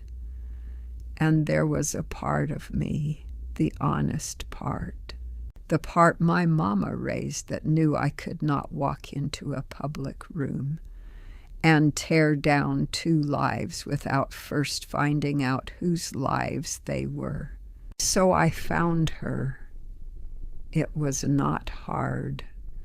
The careless leave trails. Her name was Brenda. She lived an hour outside the city in a small rented house with a tricycle tipped over in the yard. I sat in my car across the street for a long time before I understood what I was looking at. I had expected glamour, the kind of woman a rich man keeps. What I saw instead was a tired woman in a grocery store parking lot, counting bills in her palm before she went in, a little boy on her hip who had Charles' eyes, and a juice stain on his shirt. I watched her put back a thing she'd picked up, something small, for herself, and keep the things that were for the child. I have done that. I watched my own mama do that 1,000 times at the edge of a red dirt field. And something in me that had been clenched for 2 months loosened 1/2 inch. This was not Charles's partner. This was another person Charles was using. I knocked on her door 3 days later. When she opened it and saw who I was, and she knew me at once, everyone knew the golden legs. The color left her face so fast. I thought she might faint. She put her body in the doorway, between me and the inside of the house, between me and the boy. Whatever she expected from the famous, wronged wife, she was ready to take it standing in front of her son. That gesture told me more than any text thread ever had. I'm not here for him, I said. And I'm not here for you. I came to look at you with my own eyes because I've spent 2 months hating an initial, and I don't think you're who I thought you were. She let me in. We sat in a small kitchen that smelled of crayons and instant coffee, and the whole story came out of her in pieces, the way the truth comes out of someone who has been holding it underwater. She had been young. Charles had been charming, generous, and very, very patient, the same patience I knew from the staircase, the policy, the long, quiet years. He had told her she was special. He had told her, when the boy came, that he would take care of everything. And then, slowly, the way he did with everyone, he had turned her from a person into a position, a liability he managed, a secret he funded just enough to keep quiet and threatened just enough to keep frightened. He held the boy over her like a debt behave. Stay hidden. Sign what I tell you to sign, or you'll lose him. He has papers, she whispered, saying he could take Noah if I ever talked. He showed them to me. Her hands shook around her cup. I don't even know if they're real, but I can't risk it. He's my whole world. Noah. The boy had a name. Of course he had a name. I looked at that frightened woman in her borrowed kitchen, and I understood, finally, the full shape of my husband. He had not loved her any more than he had loved me.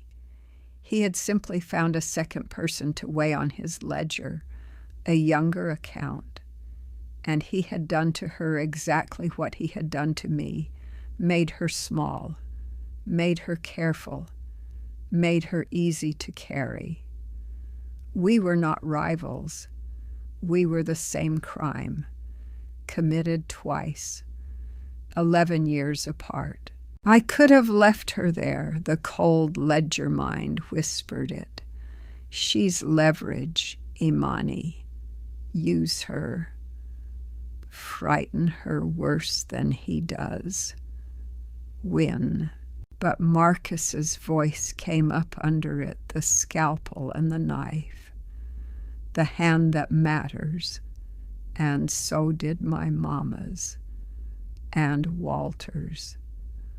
All the voices that had ever tried to make me more than the thing other people priced.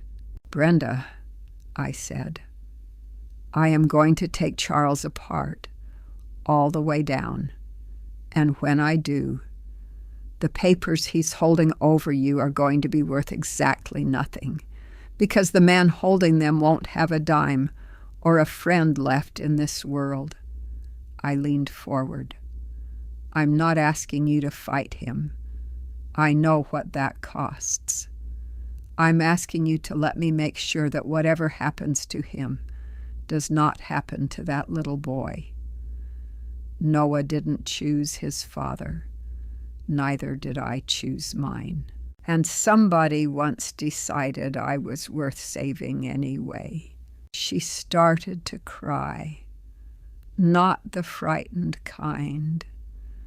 The other kind, the kind that comes when someone has spent years braced for a blow and is handed, instead, a hand.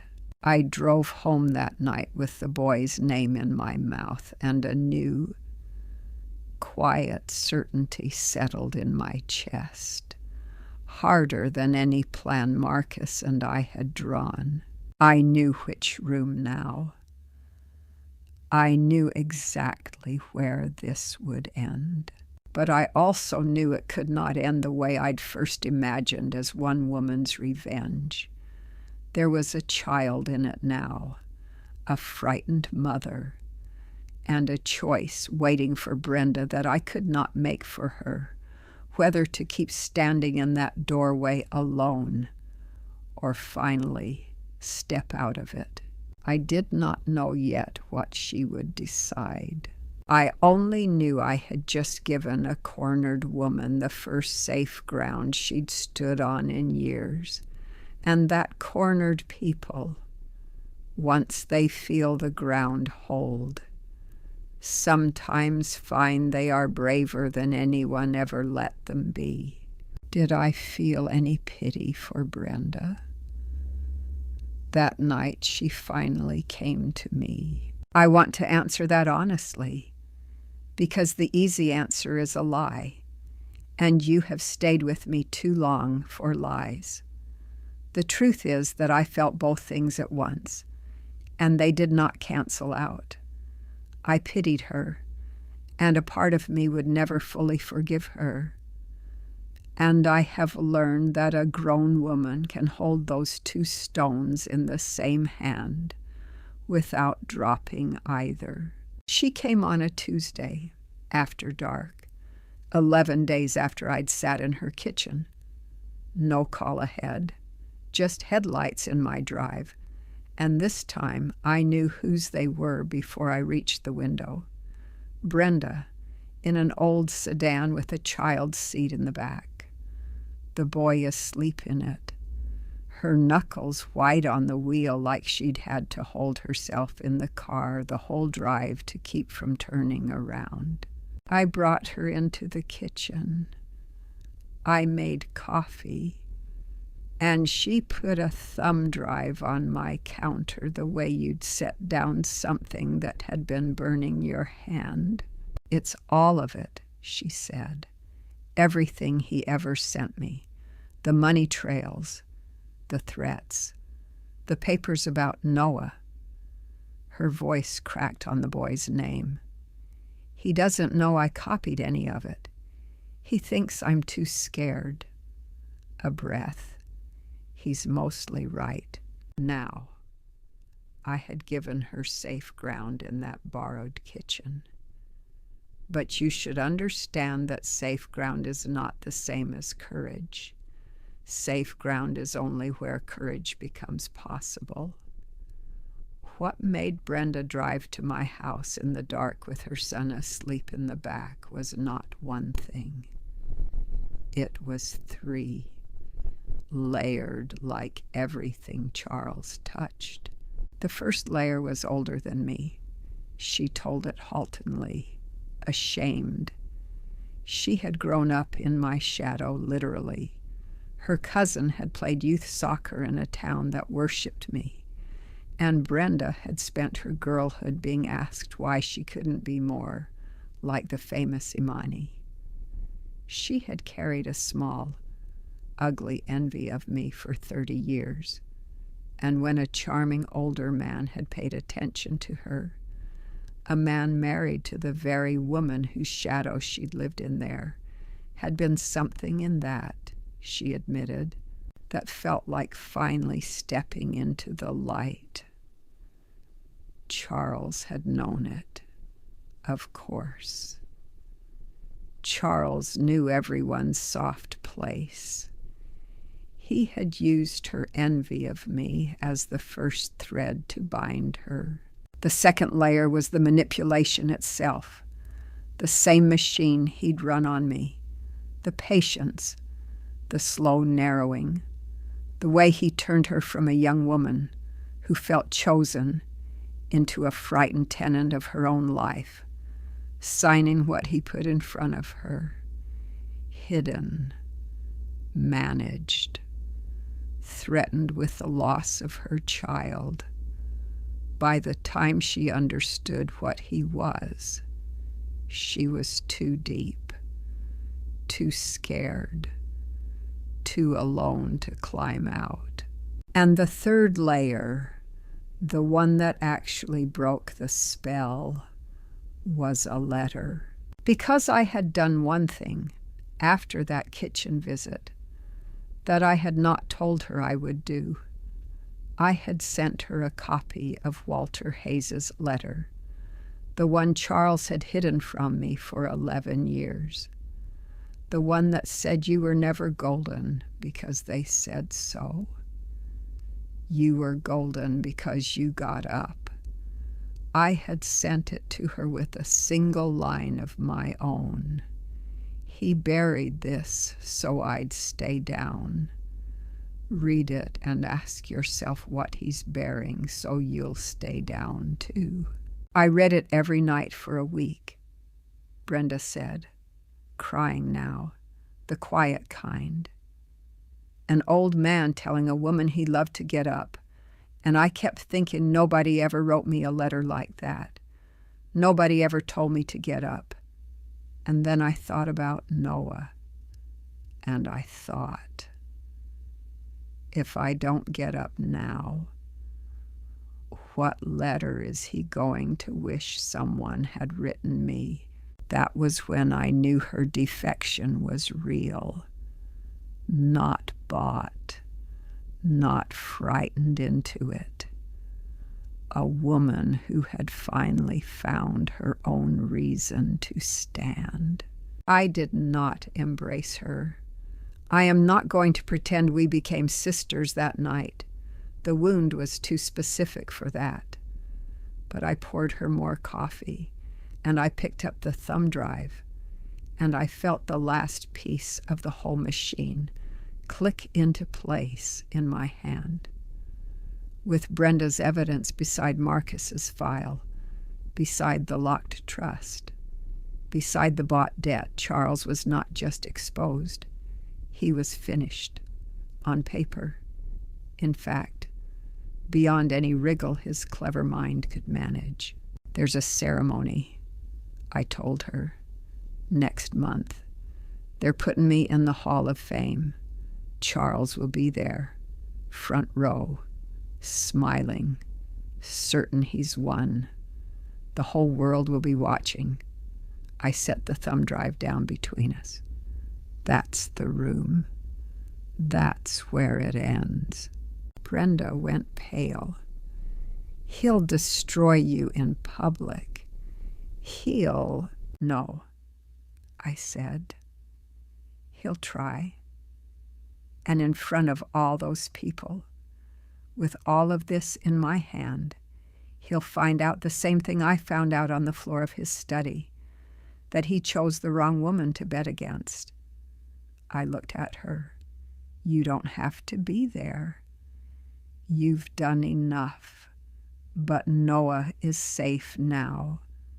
Brenda, whatever happens to Charles, I have made certain of that.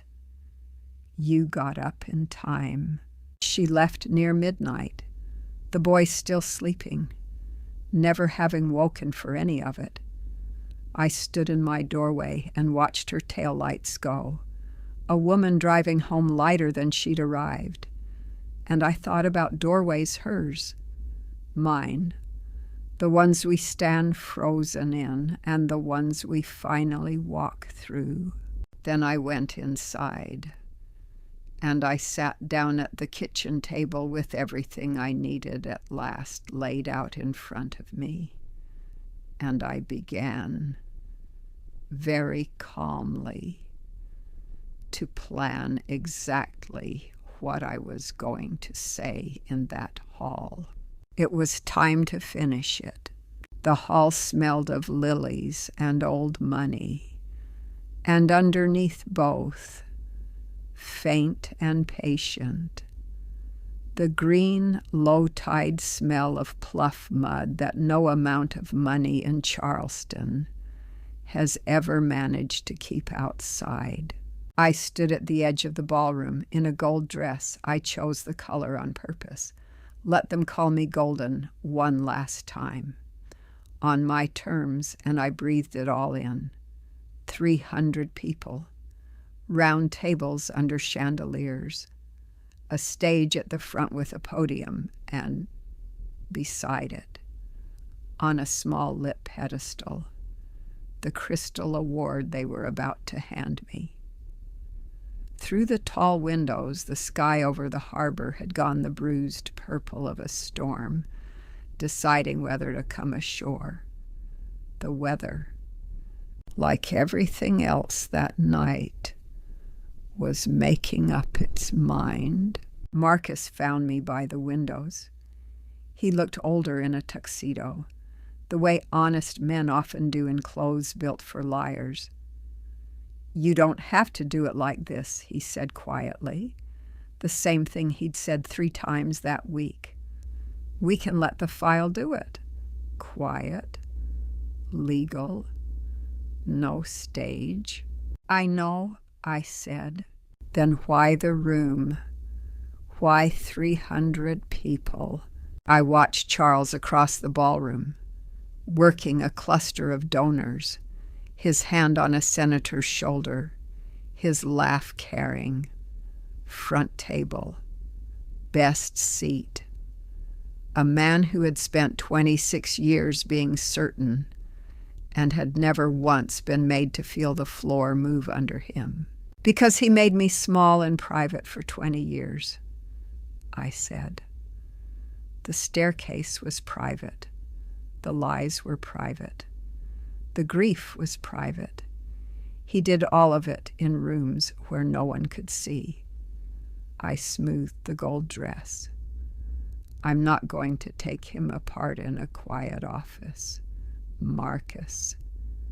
I spent my whole life learning how to perform in front of crowds. So did he. Only one of us is going to be standing when the lights come up." Marcus studied me a long moment. Then he glanced, just once, toward the back of the hall, toward 2 men in dark suits standing near the rear doors, not eating, not drinking, the only 2 still people in a room full of motion. "They're here," he said, "like we arranged. They have the file. They'll wait for your signal, and not 1 second before. You understand, nothing happens in this room unless you make it happen." "I understand." I found Daniela Reyes at the bar. Daniela had been my teammate the night the whole back line walked to the center circle and stood the quiet defender who'd come to stand beside me first. She was presenting my award tonight. She was also, I had noticed over the years, a woman who clicked her pen when she was nervous, a tiny tell, click, click, click, the same way she used to tap her cleats on the tunnel floor before a match. She was doing it now. "You're nervous," I said. "You're about to do something," she said. "I've known you 30 years. Imani, you've got the same face you had before the penalty against Brazil." She set down the pen. "Whatever it is, I introduced you tonight because you're the best I ever played beside. Whatever happens after I say your name, I'm standing with you. Same as I did at the center circle. You don't even have to ask." I had not cried in months. I came close. Then, at a bar, in a gold dress. Then Charles appeared at my elbow. "Imani." He kissed my cheek, warm, proprietary, the host of his own triumph. "You look magnificent. Everyone's here. The whole board." He lowered his voice, just for me, intimate. I had the lawyers finalize the last of the estate paperwork this morning. It's all consolidated now. Everything in one structure. Clean. Settled. He squeezed my hand the way he had squeezed it across the notary's table. After tonight, we never have to think about any of it again. It's all taken care of. He meant it as love. That was the thing I finally understood, standing there. In his ledger mind, this was the closest thing to love. He had a deal closed, a position secured, an asset finally, fully consolidated. He thought he was telling me I was safe. He was telling me I was acquired. That's wonderful, Charles, I said. I can't tell you how much it means to have everything finally where it belongs. Every word true. He just heard a different sentence than the one I said. The lights dimmed. A voice asked everyone to find their seats.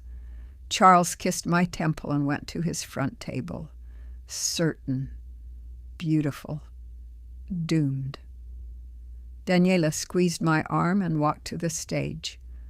Marcus melted toward the back of the room, toward the two still men by the doors. Outside.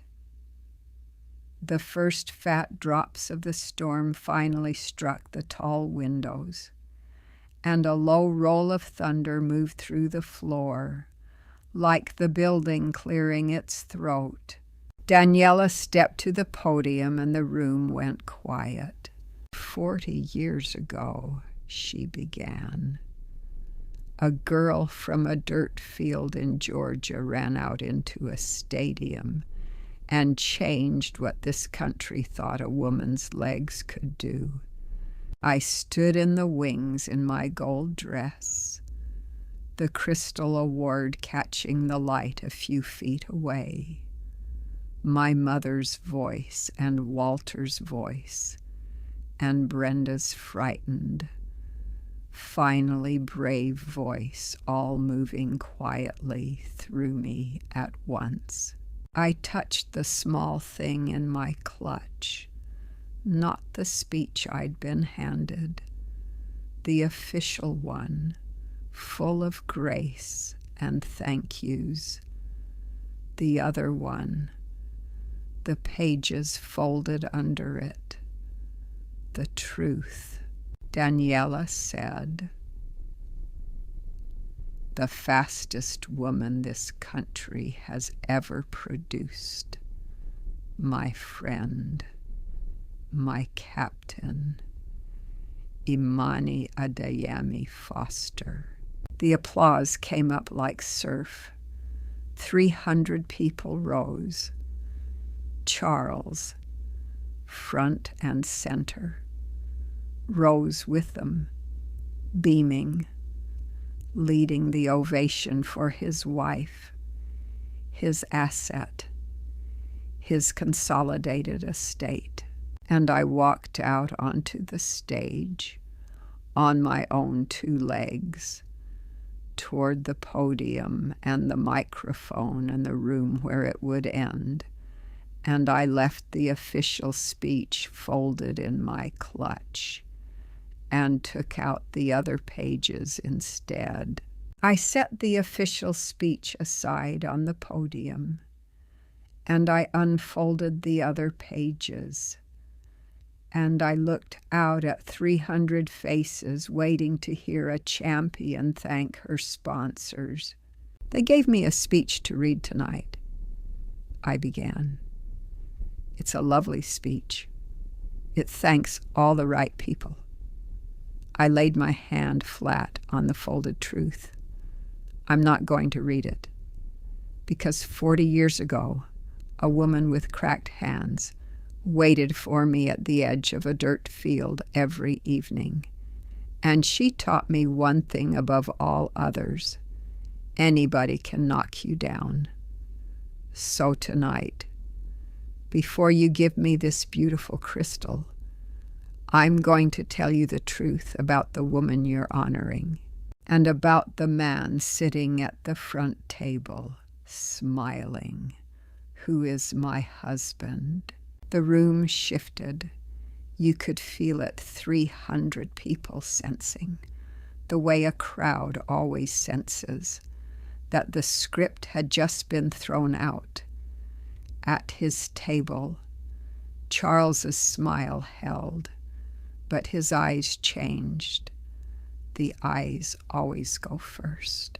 Behind me, on the great screen meant for showing my old highlights, the first document appeared. I had given Marcus one job at the back of that hall when I touched the podium with my open hand, put it on the screen. So now, 20 feet tall behind a woman in a gold dress, the room saw it, an inspection note, a date, a flagged hazard on a marble staircase, and initials in the corner that half the board recognized because they'd signed contracts beside them for years. 4 years ago, I fell down my own stairs, I said evenly, into the silence. I shattered the ankle that carried me through 3 World Cups. Everyone called it an accident. The screen changed. A work order. Then, behind it, the same order, canceled. 2 weeks before my fall, my husband was told in writing that those stairs would hurt someone. He ordered the repair. The screen changed again. Then he canceled it, and he waited. A murmur moved through the hall like the first wind before the storm that was, just then, throwing rain against the tall windows. He didn't need me dead, I said. He needed me down. The screen showed the policy, the yellow highlighter, faded but legible even at that size. An incapacitation clause.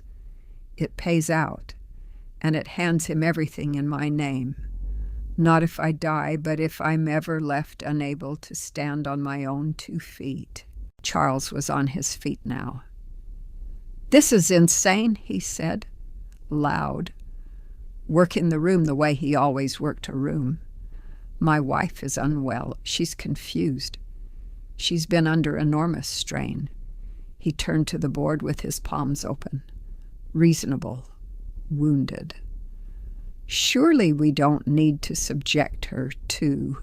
Walter Hayes wrote me a letter before he died, I said. And Charles stopped, because I had not raised my voice. And a woman who does not raise her voice in a room like that is more frightening than one who screams. The screen filled with an old man's crabbed handwriting. My coach, the man who found me on that dirt field. He wrote me a warning about my husband 11 years ago, and Charles intercepted it, read it, and hid it in a drawer. So I would never hear the one person left in the world who told me to get up. I looked straight at him. "You read it, Charles. You understood it, and you buried it anyway. That's the part I'll never understand, not that you did it, but that you read those words first and did it anyway. For 1 second, in front of 300 people, my husband had no face to put on. I had finally found the room where none of his masks fit. There's more, I said. There's a second family he funded and frightened into silence. There's a young woman he turned into a prisoner, and a child who never asked to be born into any of this. And I want to say clearly on this stage, So there is a record of it that child is safe and protected, and none of what comes next touches him. I made certain of that before I made certain of anything else. At the back of the hall, the two still men in dark suits began, unhurried, to move down the side aisle toward the front table. Charles saw them. He knew, the way his kind always knows, what unhurried men in dark suits mean. He made one last reach for the only tool he'd ever trusted. He turned to the board, to the donors, to the senator, and he opened his mouth to reframe, to manage, to sell, and found he had nothing left to sell. The men reached his table. One of them spoke to him quietly, a hand at his elbow.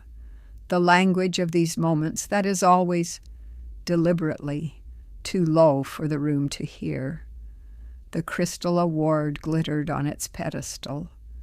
The rain came down, and Charles Whitmore, who had spent a lifetime certain that he was the one holding the leash, was walked up the side aisle of a ballroom full of the people whose good opinion was the only currency he had left past his wife, in her gold dress, who did not look away from him. Not once. Not for a second. He stopped beside me at the podium, close enough that only I could hear. "How long?" he said. Not "how could you?" Not "I'm sorry." Just how long had I known? How long had he been losing while believing he was winning? Even now, even finished, he was trying to read the ledger. "Long enough," I said quietly, "to make sure that when you finally reached for everything, there was nothing in your hand." They walked him out. The doors closed behind him, and 300 people sat in absolute silence in a room that smelled of lilies and rain, looking at a woman alone on a stage with one folded page still in her hand. Because there was one more truth, the biggest one, the one I had saved for last, and it was not about Charles at all. It was about what I had done in the dark, in the months before this night, to make certain the hunter would never rise again. And it was time to tell them that, too. "My husband walked in here tonight," I said into the silence, believing he was a wealthy man. He believed he held the deed to this house, to my mother's trust, to everything I've earned. He believed that, even cornered, he could buy his way clear lawyers, settlements, time. Money has always been the floor under his feet. I let that sit. I need to tell you what I did to that floor. 300 people leaned in. Even the rain seemed to hush against the glass. 8 months ago, I learned my husband was not a wealthy man at all. He was a drowning one, leveraged to the eyes, borrowing against debts to pay older debts, the whole empire held up by nothing but the next loan. I folded the last page closed. I knew this part by heart. So I did not run from him. I did not go quietly to a lawyer and ask to be let out. I made a decision, the kind they once trained me to make in the half-second before a penalty. I looked out at them. I decided that the man hunting me was going to discover, at the exact moment of his triumph, that he was already caught. The screen behind me went dark. I did not need it any more. Quietly, over these months, through people whose names lead nowhere, I bought his debt, all of it. Every dollar Charles Whitmore owes in this world, he now owes to a trust named after my grandmother, a woman who cleaned other people's houses so that one day I could stand on a stage like this one. My voice did not rise. It didn't need to. He spent 20 years thinking I was the asset on his ledger. He never once checked whose name was at the top of his. Somewhere in the back of the hall, a single person began to laugh, not cruelly, but the stunned, delighted laugh of someone watching a trap close perfectly. Then another, and I understood that the room had finally caught up to the whole shape of it. The hunter walked out of his own celebration in handcuffs, owing every cent he had to the very woman he'd spent a lifetime betting against. I let them have that moment. They had earned a little of it, sitting through the dark parts. Then I set the last page down, and I changed. Because here is the thing I had learned. Somewhere between the locked drawer and this stage, and it was the only thing on that final page worth saying out loud, winning is not the point. I could feel how easy it would be to stand in that gold dress and let the applause make me into something. The avenged wife, the clever one, the woman who beat him. And I knew, the way you know a wrong note, that if I walked off this stage as nothing but the woman who won, then some part of Charles would have won after all.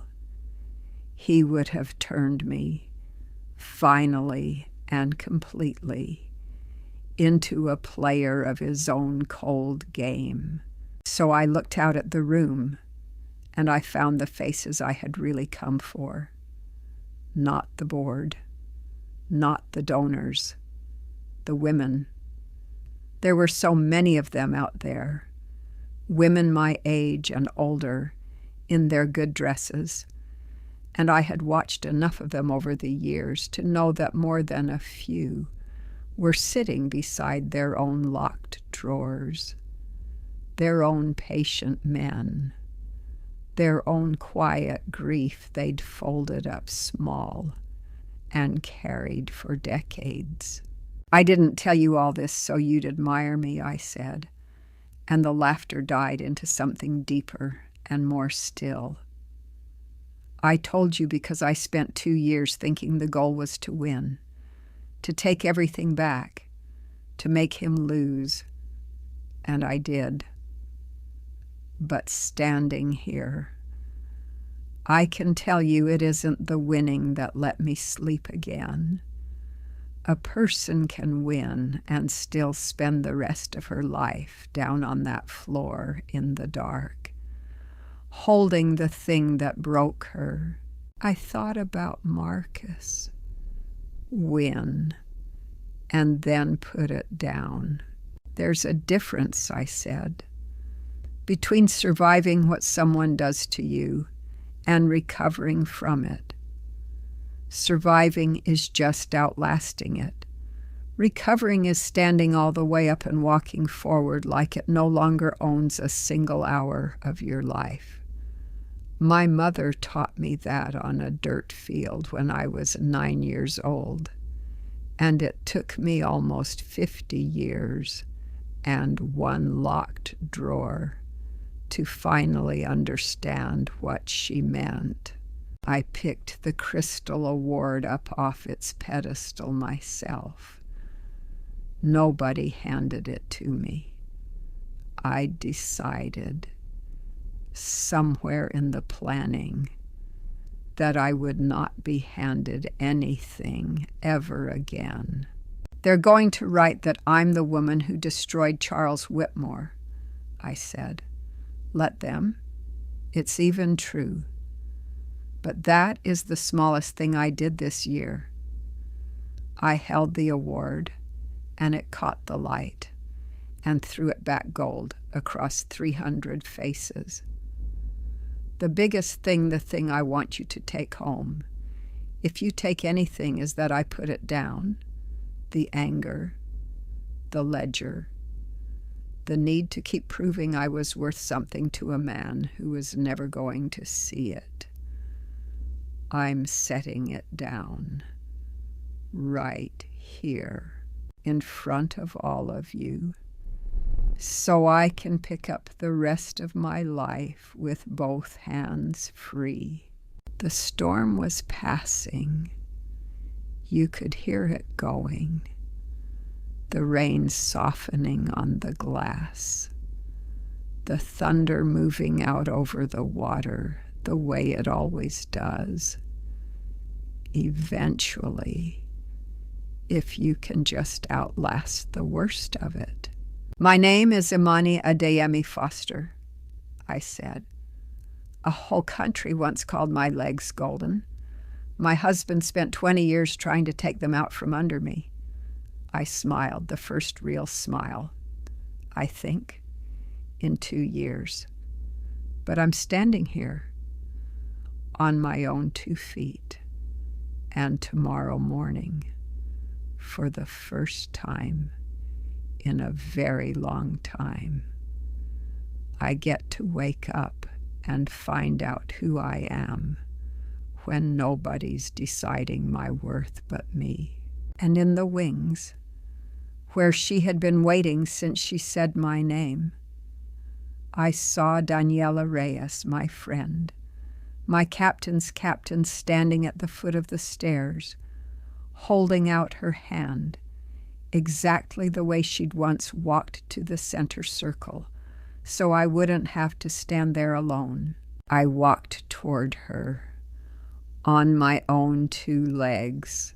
The applause came up behind me like surf, but I was already past it, already walking toward the rest of it. The hall did not erupt. That is the part I remember. I had imagined in the long planning nights that a moment like this would end in noise, a wall of sound, a standing ovation, the kind of roar I'd lived on at 18. But 300 people had just watched a marriage opened up like a chest cavity on an operating table.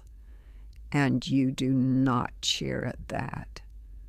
What came instead was something I had never heard a crowd do before. The whole room let out its breath at once. 300 people exhaling together, the way a stadium does in the half-second after the ball finally crosses the line, before anyone remembers to make a sound. Daniela's hand was warm and dry and certain, and she did not let go of mine until we were down the stairs and through the side door, into the quiet of a service hallway that smelled of floor wax and rain coming in under the loading doors. She did not say anything. She just held on. Some things a teammate knows that a friend has to be told. In the hallway, a woman was waiting. I did not know her. Older than me, in a navy dress she'd clearly bought for the occasion, a program from the ceremony folded and refolded in her hands until it had gone soft. She had been crying and was trying to stop and was not succeeding. When she saw me, she opened her mouth and then closed it, the way you do when the thing you came to say is suddenly too big for the mouth it has to fit through. I stopped. Daniela stepped back to give us the space. The woman finally got it out, in pieces. 41 years, she said. I've been married 41 years, and I have a drawer. She pressed the soft program to her chest. I've known about my drawer for a long time. I never thought a person could come back from a thing like that. At our age, I thought you just had to make your peace with the floor. She looked at me, and her chin was trembling. How do you stand back up when you're our age? When you've already given somebody your whole life? I have been asked harder questions, but never a more important one. I did not give her a speech. I had given my speech. I took her soft, ruined program out of her hands, and I held both of her hands in both of mine, the cracked knuckle way my mother used to hold a thing she meant, and I just stood there with her for a moment in a service hallway while the party murmured behind the wall. You already stood up, I told her. You drove here in the rain to ask me how. That's not a woman lying on the floor. That's a woman halfway to her feet, who hasn't looked down lately to notice. I squeezed her hands. You don't do it all at once. You do it the way I did. You find out exactly what's true. And then you stop spending your one life proving your worth to somebody who decided long ago not to see it. I gave her back her program. 41 years isn't what you gave him. It's what you survived. Now go home and start recovering. There's a difference. You'll feel it the first morning you wake up, and your first thought isn't about him. She nodded, fast, the way you nod when words would break you. Then she did a thing I will carry the rest of my life. She let go of my hands, and she straightened her navy dress, and she walked back into that ballroom with her chin up, not out the exit. Back into the room full of people, like a woman who had remembered she was allowed to take up space in it. I watched her go. Daniela came and stood beside me again. You all right? She asked. My mother had a jersey, I said. I don't know why it came up then. Grief and triumph open the same drawer in a person. When I made the national team, they gave us these jerseys, and I sent her the first one. She never wore it. She framed it, hung it over the door of our 2 rooms so it was the last thing she saw leaving and the first thing coming home. I felt the ache come up, clean, not bitter. She used to say the jersey wasn't proof I was somebody. She said it was proof I got up. That's all she ever cared about. Not the speed, not the medals. Just did her girl get back up? Daniela was quiet. Outside, the storm had thinned to a soft, ordinary rain. The kind that means the worst of it has already passed over and moved out to sea. I wish she'd seen tonight, I said. Imani. Daniela turned me by the shoulder, the way she used to turn me toward goal. She saw every fall that taught you how. Tonight was just the last time you got up. She nodded toward the door, toward the lights, toward the rest of it. There's a car waiting. There's a whole quiet life waiting. Go on. I held the crystal award I had picked up myself off its pedestal with nobody's permission. It was heavier than it looked. Most real things are, and I realized, standing in that hallway with the rain easing and my friend's hand on my shoulder, and a stranger's life maybe turned a few degrees toward the light, that I had spent 2 years thinking the end of this story was a stage and a reckoning, and a man walked out in handcuffs. It wasn't.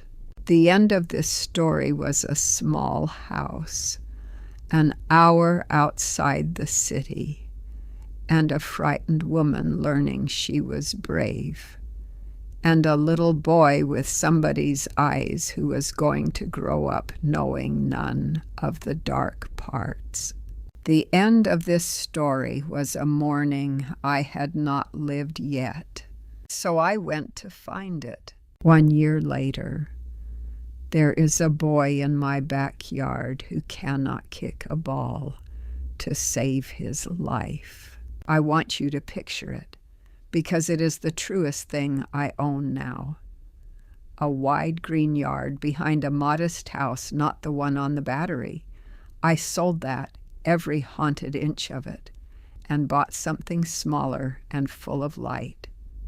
Late afternoon, the low country sun going gold and easy through the oaks, and a 5-year-old boy named Noah, running at a soccer ball with the magnificent total commitment of a child, swinging his foot with everything he has and missing it completely every single time, and laughing so hard he falls down in the grass on purpose.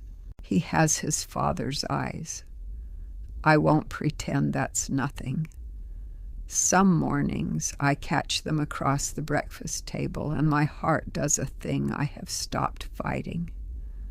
But they are 5-year-old eyes now, full of nothing but cartoons and questions and the great urgent business of being small. Whatever his father poured into a world, it did not get into this child. I made certain of that. It is, I think, the best thing I have ever done better than any goal, any medal, any reckoning on any stage. Brenda lives 20 minutes away. We are not friends exactly. The wound was too particular for friendship, and I have stopped pretending otherwise. But we are something. 2 women who survived the same man and decided the child between them would not pay for it.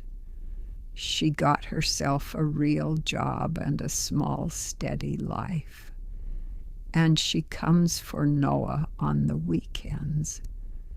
And when she pulls out of my drive with him waving from the back seat, the 2 of us nod at each other across the yard, a nod that holds 20 years and an ocean of things we will never need to say. Charles is in a federal prison. The trial was long and the verdict was loud, and I went to every day of it and did not once look away from him, the same as I hadn't in that ballroom. The empire is gone. The debts came due, every dollar of them owed to a trust with my grandmother's name on it, and I forgave none of it and collected all of it, and used a great deal of it to start a foundation for girls on dirt fields, girls in shoes 2 sizes too big. Girls nobody is waiting at the edge of the field for. We give them grass, real grass. You'd be amazed what a child will do for you when you hand her ground that doesn't want to hurt her. And Walter's whistle hangs by my kitchen door on a nail. where I see it leaving and coming home, the way my mother hung that jersey all those years ago over 2 rooms in Georgia. I want to tell you the thing I learned, not preach it. Just set it down, the way Marcus told me to set the ledger down, and let you pick it up if it fits your hand. For most of my life, I believe the body kept the score, that I was my legs, my speed, the things I could do that other people would pay to watch. And then a man spent 20 years teaching me, very patiently, that I was only worth what he could take from me. The cruelest thing he ever did wasn't the staircase. It was almost convincing me he was right, that the realest thing about me was the part that could be broken and bought, and walked out of a ballroom in handcuffs. He was wrong. Here is what I know now, at 59, with a child laughing in my yard. The realest thing about you is not what they can take. It is what stands back up after they've taken it. Anybody can knock you down. My mother said that to me on a patch of red dirt when I was 9 years old, and I spent 50 years thinking it was about toughness, about being hard, being fast, not letting them see you bleed. It isn't. I understand it now. It was never about staying hard. It was about getting up soft, getting up whole, getting up still able to hold a frightened stranger's hands in a hallway, still able to raise a child who isn't yours, still able to wake up one morning and find your first thought is the green of the grass and not the dark of the drawer. You can survive a person. Lord knows I survived mine. But surviving just means he's still in the room with you every day, taking up the air. Recovering means you finally open the window and let him out. They are not the same. Choose the second one. It costs more and it's worth everything. And you are allowed to begin it at any age, on any ordinary afternoon, even one as late in the day as ours. Noah just kicked the ball. I'm not making that up. It happened while I was talking to you. He connected, finally, by complete accident, and it rolled about 4 feet. And you would think from the way he's screaming that he'd won the World Cup. He's looking at me to see if I saw it. I saw it, baby. I see all of it now. So that's my story. The whole of America once called my legs golden, and my own husband spent 20 years trying to take them out from under me, and I am sitting here on my own porch, on my own 2 feet, watching a child I chose play in a yard I bought with the wreckage of the man who tried to break me. That is what getting up looks like. It doesn't look like revenge. It looks like a Tuesday afternoon and a bad kick and a boy who's safe. If you've come this far with me, then I think maybe you've got a drawer of your own. Most of us do, by our age. So let me leave you with the only thing worth leaving. It is not too late. It is not too late to find out what's true and stop proving your worth to people who decided not to see it and stand all the way up. I was 58 when I started. I am 59 now, and I have never once, in any stadium, on any podium, felt as golden as I do on this porch with nothing left to prove. If this story moves something in you, if you've got your own field, your own fall, your own getting up still ahead of you, tell me about it down in the comments. I read them. I'm not the only one out here learning how to stand back up. And there is room at this center circle for all of us. And if you want more stories like this one, stay with us here at Family Ties and Lies, where every family has a secret, and every secret eventually meets the light. Now, if you'll excuse me, there's a little boy in my yard who needs someone to see his next kick. And these old golden legs still know exactly how to get up out of a chair and go.